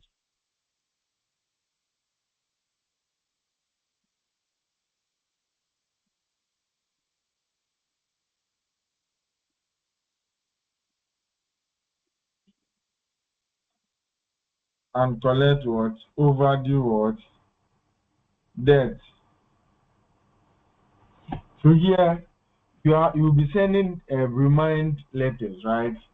You'll be sending remind letters, or maybe you do telephone calls, right? Oh, that your time is due. Come and pay. Your time is due. So you are basically informing them that they should come and pay. You send them letters. If the letters will not work, you do your phone calls. If you do phone call and they are still not minding you, you stop supplying them. If you stop supplying them and they are still not willing to pay you, you allow someone known as a factor, to go and collect the debt for you. If that also not work, then you take legal action against them, right? So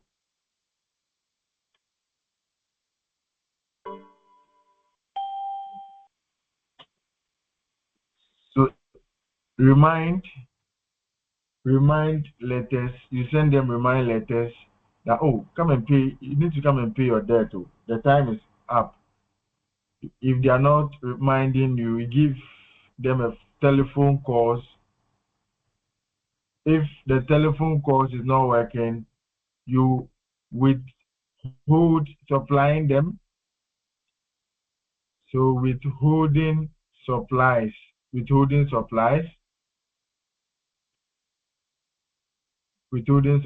right? Then what else? If they are still not willing to pay you, you get a factor, right? To do the debt collection for you, right? To do the debt collection for you by a factor, right? And then if that also not working, massa, go and report them to the police. Take legal action, right? Okay. Then you also monitor the credit system. Monitor the credit system.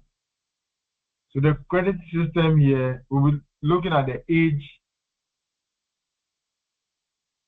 the analysis,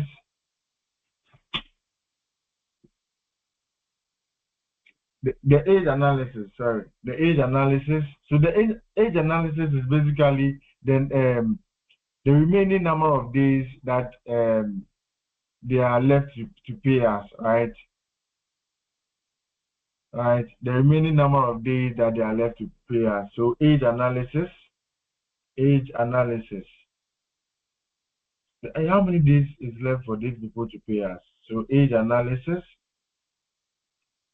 Then you also do ratios, right? So the ratios here, you want to look at the receivable days period. What is the formula for the receivable days period?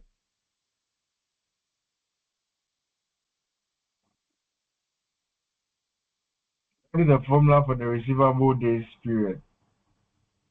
I think we did that in class last week, right? What is the receivables? Yeah, what is the receivables? Receivable days period. Receivables over credit sales times 360 days. Is it receivable or average receivables? Average receivables, sorry. Over what? Credit sales Yes. times 365 if nothing is said about the days. But if they can restrict you to 360. But if nothing is said, 365 days, and you go your way, right? So you do the ratio analysis to know the receivable days period.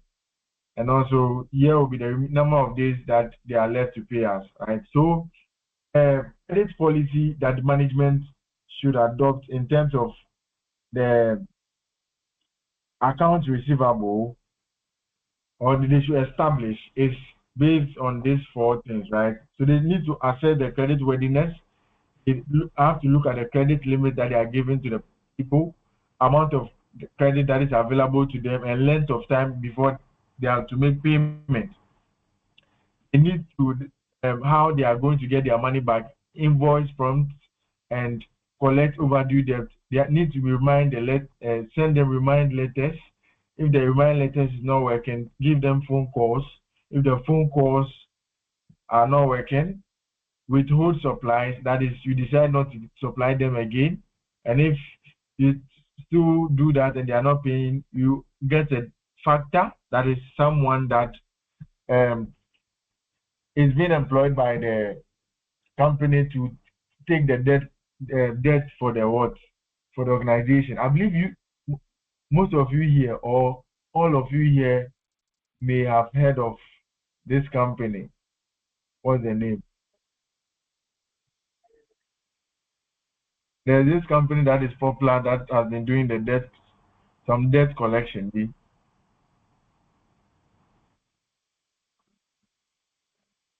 What's the name? Oh, what's the name? Something credit. Anna.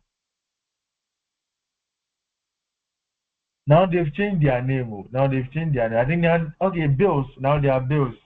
But first they were having some name. Ah. What is their old name? Now they are called bills. And I don't know them. So, Hey, they are very popular. They have been, even at night, they will come after you and take their money. At dawn, they will come to your house, and those that have been going for credit facilities from them, something like that. You see, so they can. Sorry. Is it quick loan? Quick loan, no. Is it quick loan? Quick credit, yes. Quick credit. It's quick credit. Right. I think they were called quick credit. So you see, they employ some factors. Sometimes those factors, they are body men and things. When they come to you, bring their money, and you tell them that you don't give them. So you see, these factors will be able to collect the money from the debtors, and then would take their percentage as charge and then give the rest to the company, right? So that is what a factor do, right? Okay, and let's also look at some. I'm sure that you know that sometimes when you make payment in advance, that is early settlement, right? When you do early settlement, you get some discounts, right? Because you are making payment in advance, you are paying earlier than the time period. Sometimes you get some discount for that, right? So sometimes they give cash discount for early payments, right? This becomes a cost since customers are paying lesser. So it becomes a cost to we the organization, we the business, right? Because we are giving this, so that is term as discount allowed. Do you know discount allowed? Yes. Yeah, discount allowed because we are giving discount to our customers. So sometimes when they pay on earlier than the date, we give them discount, right? So there's a formula for computing that early settlement discount. I don't know how detailed your syllabus will be, but I just feel like adding certain things. Maybe we don't know what may come since you are the second batch of reading this course, right? The first batch had their paper, and you are the second batch. So I don't know how detailed the syllabus is. Maybe some things I'm thinking of just skipping, but I'm so afraid. Maybe what if it features in the exams? That is why um I'm still on, or I delayed in on on the topic, right? I mean the inventory and now receivables. Receivable to I could have just finished earlier, but I'm still not certain if I should skip or bring it. So annual cost of discount.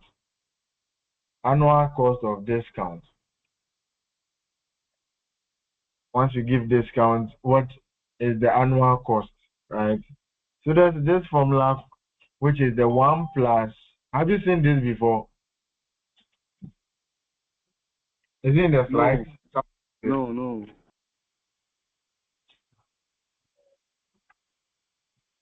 Okay.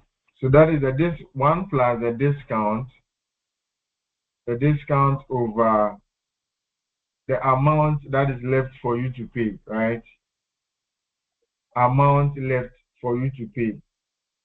So it means that 1 minus the discount, right? Amount left to pay. That is the total amount less the discount. Then we put them in brackets, and then the exponent, number of periods, all minus 1, everything minus 1, right? So this is the annual cost of calculating a discount. So the number of periods can be 165 days or 52 weeks, right? Or 12 months, or what else?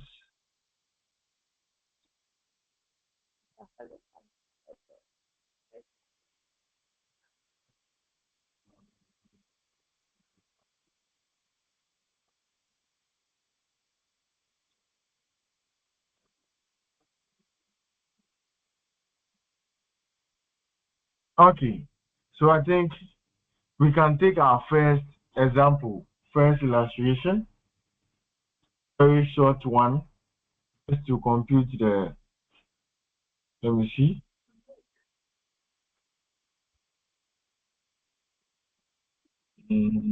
Where is it? Where is it?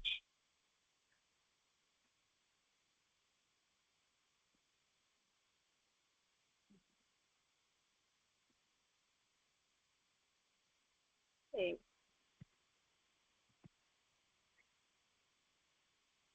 If I thought you say we'll do just the theory. So someone should read the first question example for us. It's very short. I send your gifts for you.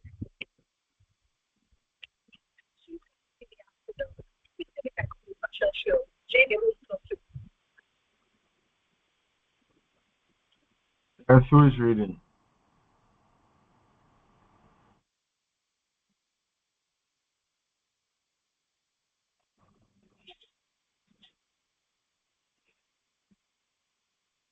So 1 plus, let me make this one much more simplified.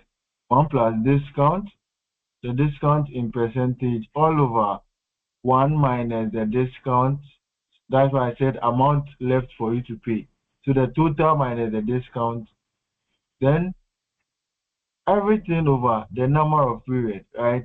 So here we are looking at the number of periods that the money is paid earlier, right? So that is the earliest period within which customers will have to pay the with the organization, right? So the earliest period within which the customers will have to pay us.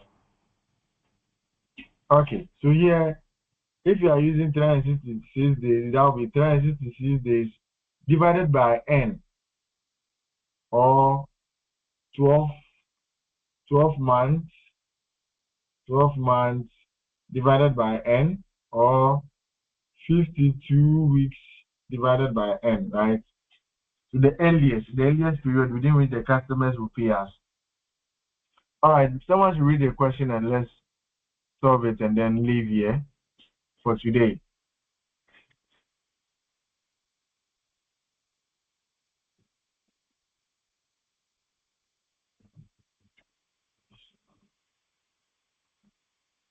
Is it example 1?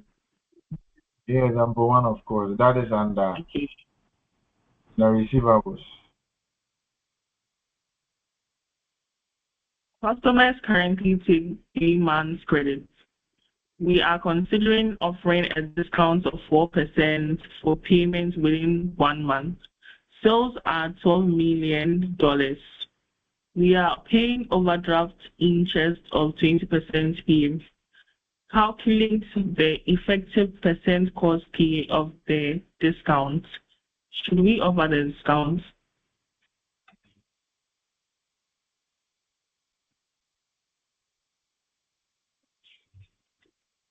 Okay, so now you said the customers are doing what? Are currently taking 3 months, right? They are taking 3 months credit, right?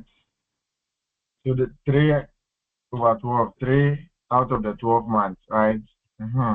We are considering offering a discount of 4% per annum for payments within 1 month. Oh, okay. So payments within 1 month. Sales are 12 million. We are paying overdraft 20%. Calculate the effective cost of the effective percentage cost per annum of the discount, right? So that is the formula that I gave. That is annual cost of discount or the effective cost of discount. So here,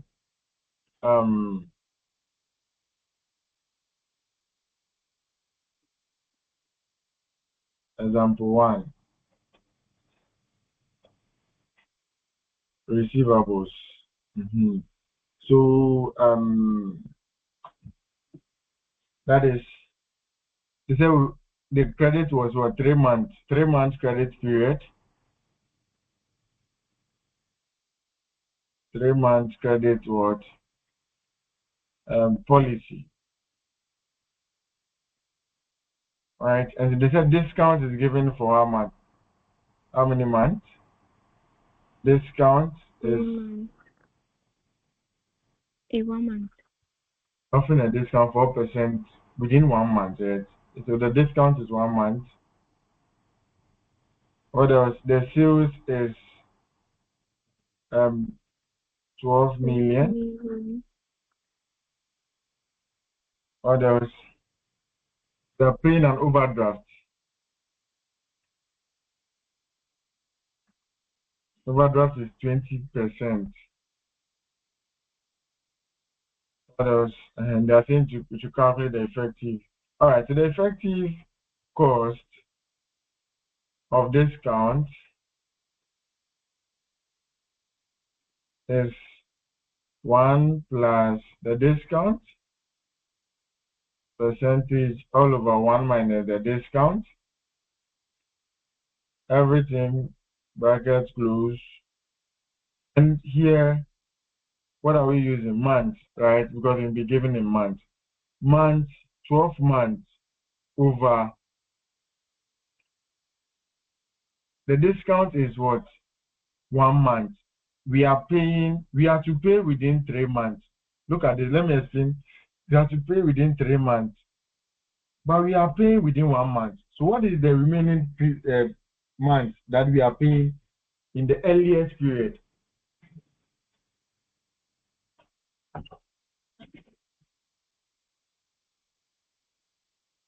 Yes.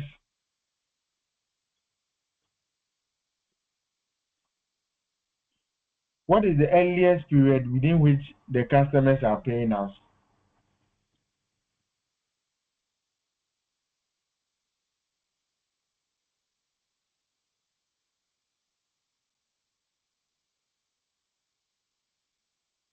Hey, are you here?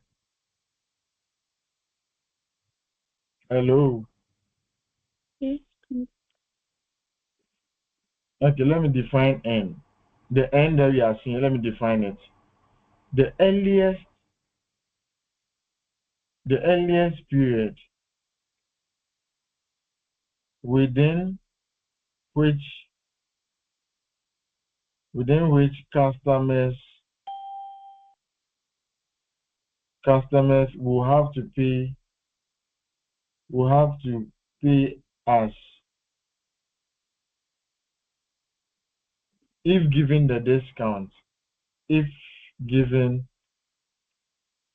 the discount.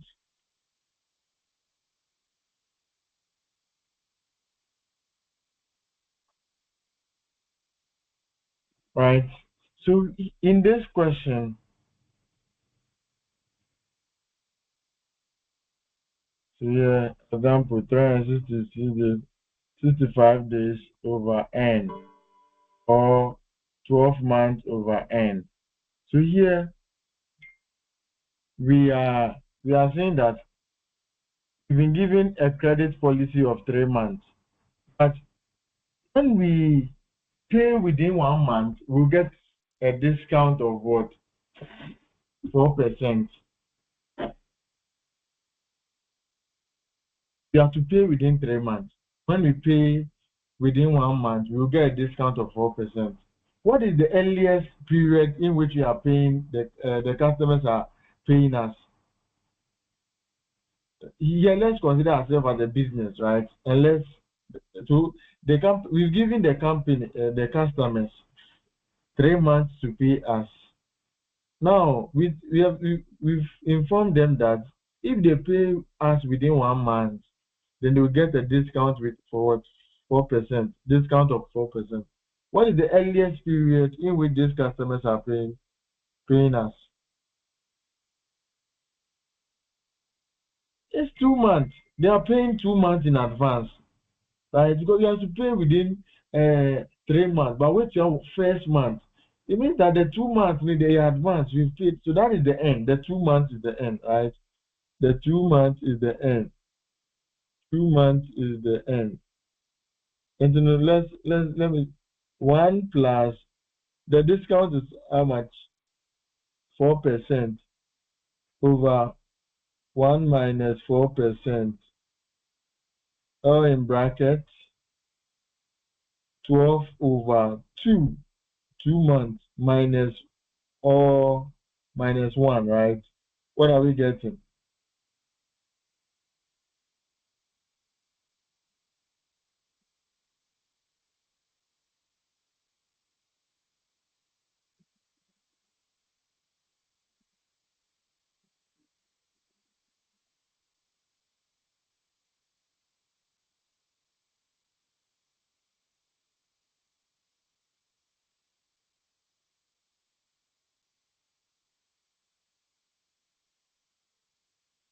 0.278.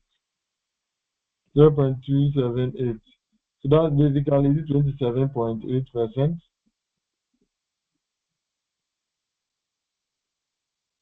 Right. So this is the what? The effective what? Cost of the discount. The cost of the discount, right? So let me explain the N again. Assuming you've been given 5 months credit policy, 5 months credit policy, and you if you pay within 2 months, you are getting 10%. What do you think will be the N? Yes, what is the N? 3 months. What is the N? Mm.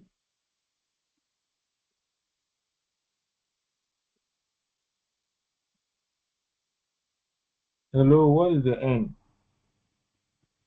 5 months credit policy, and if they pay us within 2 months, they are getting 10%. What do you think will be the N? Hey, it's 3 months, so that will be 12/3, right? It is the period in which they are paying us in advance, the period left, right? I don't know how to the best words to use, but that is the meaning of that. So now the question is asking us, should we offer the discount? That is a question that we need to answer. So if the cost is giving us 27%, cost of giving the discount is giving us 27%, we compare this cost to the overdraft cost of what? 20%. What is the overdraft cost? Overdraft cost is what? 20%, right? So if the overdraft cost or the overdraft interest is 20%, and we giving out to our customers, we are incurring a cost of 27.8%. What do you think we should do? Should we give the discount? Yes.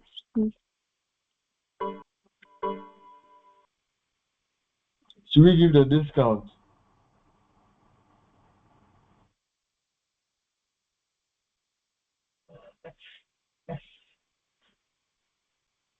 Should we give the discount, or we should go for the loan? All right, so the thing is, we want them to pay early, right? We are talking about early settlement discount. So instead of, let's say they are owing us 2,000, the customers are owing us 2,000, and we want them to pay us our 2,000. But you see, if we wait for the 500, for the, let's say the 3 months, yeah, the question is 3 months. If we wait for them to pay us within the 3 months, it will take long. So we told them that, hey, if you're able to pay us within 1 month, we'll give you 4% discount. So it means that you'll not be paying us the 2,000, you'll be paying us something lower than the 2,000, which is the 2,000 less 4%. That is the amount that they'll be paying us. So if they pay, you can see that the 4% is giving us the cost. We are incurring cost, discount allowed. So that is a cost to us.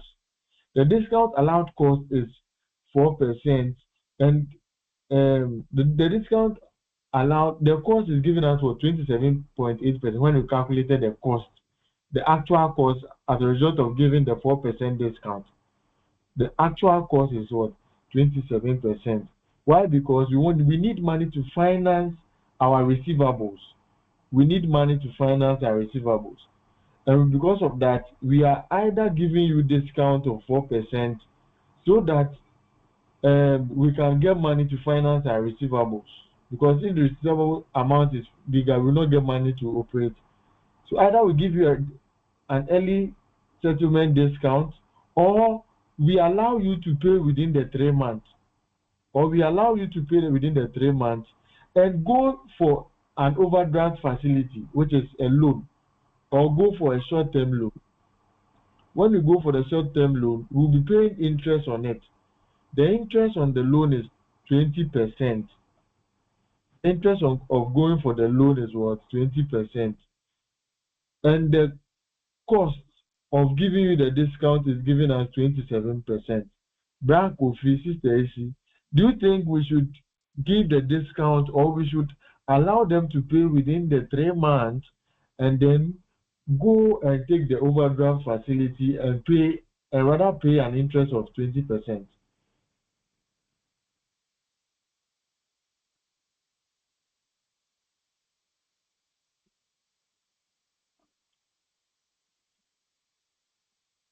Hey, are you here? Are you here? Go for the loan and pay the 20%. Again, I can't hear what you are saying.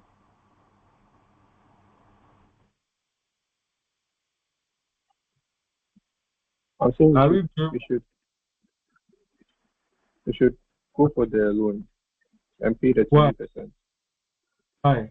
because if we go for the loan, the interest we're supposed to pay on the loan is 20%. But if we give our customers the discount, the cost we are going to incur is 27 points. So meaning we are incurring a higher cost if we are given the discount, but then we are paying less if we go for the loan. Exactly. Because if we give a discount to the customers, the 4% discount, we'll be incurring a cost as a business of what 27.8%. But if we rather allow them to pay within the 3 months and go for an overdraft facility to finance our receivables, then it means we only pay interest of 20% on it. So we should not offer the discount.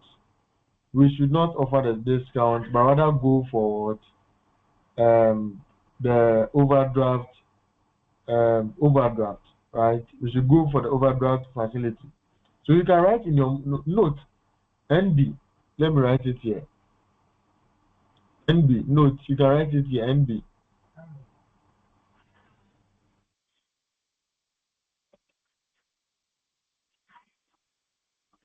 If if the cost of offering the discount is Grace here. Grace, are you here?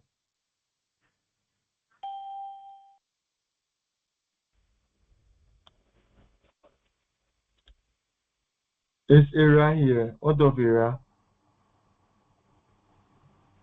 Yes, I'm here. And you're not talking. Why? Are you confused? I was the one who read the question though. But when I was asking, what should we do? You were not saying anything. I was trying to put 2 and 6 together. I was getting a bit confused at the latter part. But do you understand it now?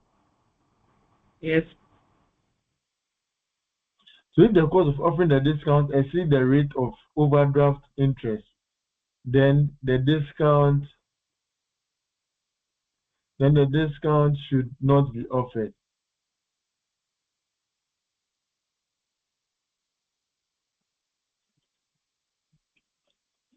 So from this, therefore, they should know what.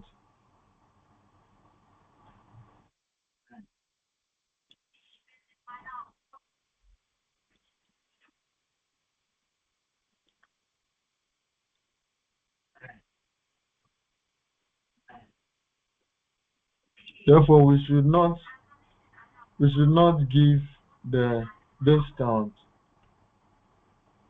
Therefore, we should not give the discount since the cost of giving the discount, the cost of giving the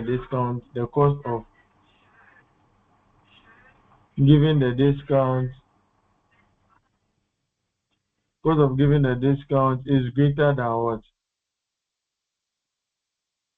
It's greater than the cost of going in for an overdraft, cost of giving up for an overdraft facility. Does it make sense? That is 27%, 0.8% is greater than the 20%. Does it make sense? Christian, are you here? Yes, please. Okay. Do you understand? Yes, please. Yes. So if And you I will want give to them ask, the okay. so the cost we are talking about is the cost to the business, right? Yes. Wherein they Yes. offer the discount. Yes. Okay, so The that's what cost. the thing 7.8 stands for.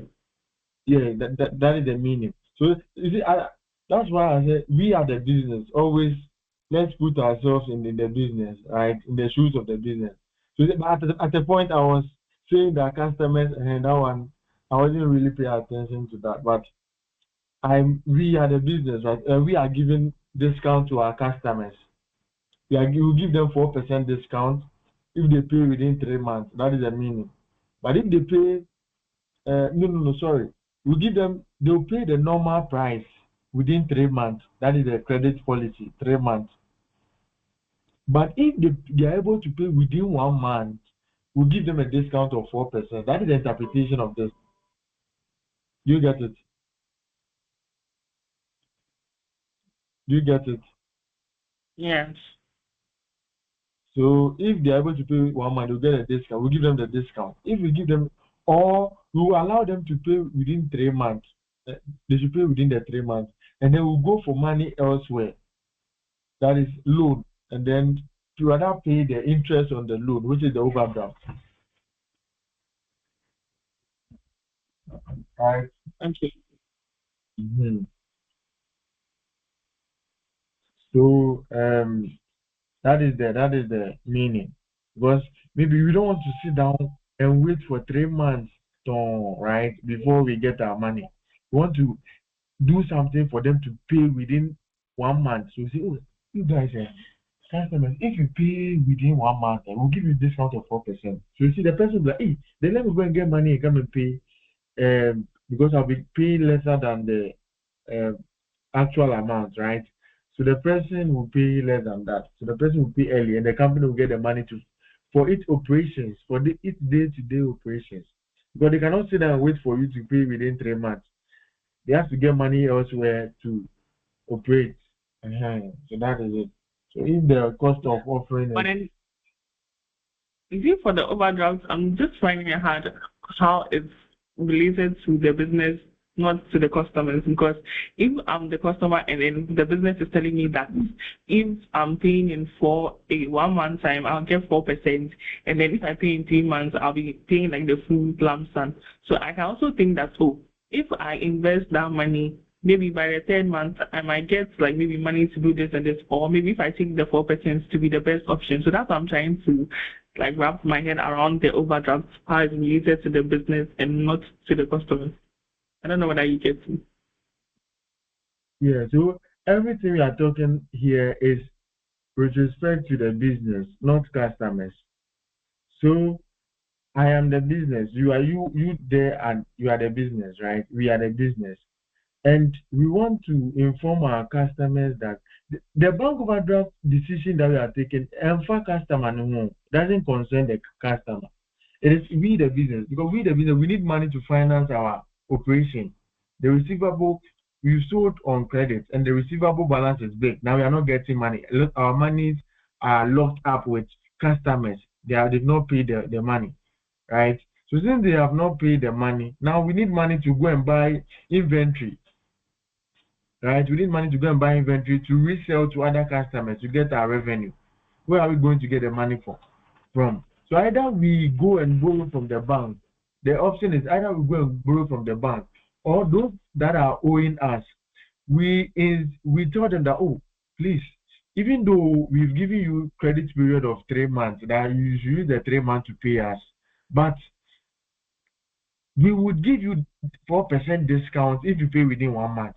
So if we the business, we tell the customer this thing, don't you think the customer will be like, wow, hey, so if I pay within 1 month, I will not even pay the full amount. Then let me go and get money from my friend, and or money elsewhere, my bank account. Let me go and get money and come and pay.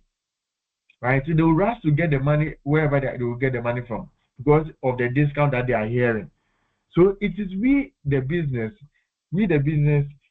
The question is asking us whether we should rather go for the discount, go for giving out the discount to the customers, or we should allow them to pay the full amount within the 3 months and rather go for money from the bank and rather pay interest on it. When you go for loan from the bank, you pay interest on it.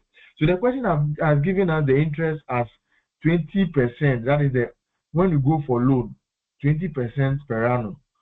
But if we don't go for the loan, it means you are going to give the discount. So that's what the question to compute the cost of the discount. We did that by we computed for the discount, right? And we have 27.8%. Now, if it is the cost of the discount, this 27% is the cost of giving 4% discount.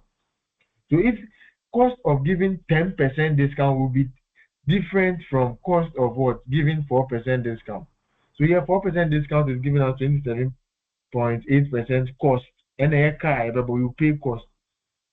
Now it is greater than the cost of going to the bank and borrow.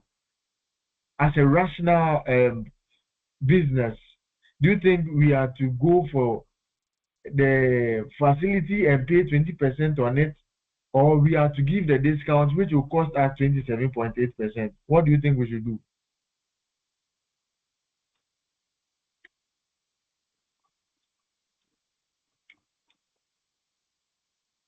Is it right here?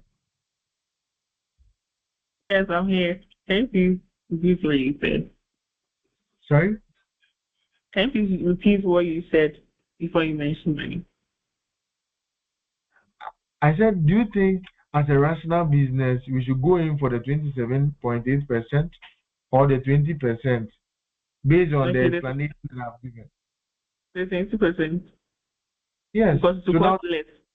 It will cost less because when we go for the 20%, we are incurring lesser costs than to give the discount to the customers, to our customers, and rather incur cost of what 27.8%. Because if you give them discount, it means waboka because they are not paying the full amount. So waboka.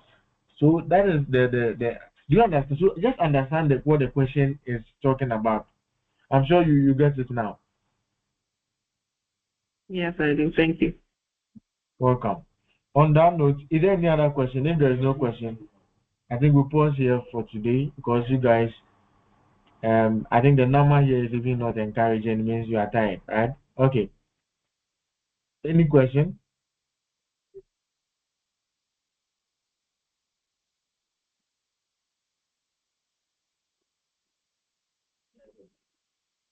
Right. So if there is no question, thank you very much for coming. The next time we meet, we will just. Is someone on the floor?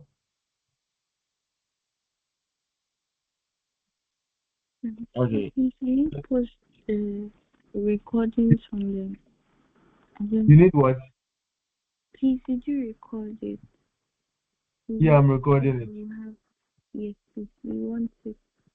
Please, I want it. You want the recording?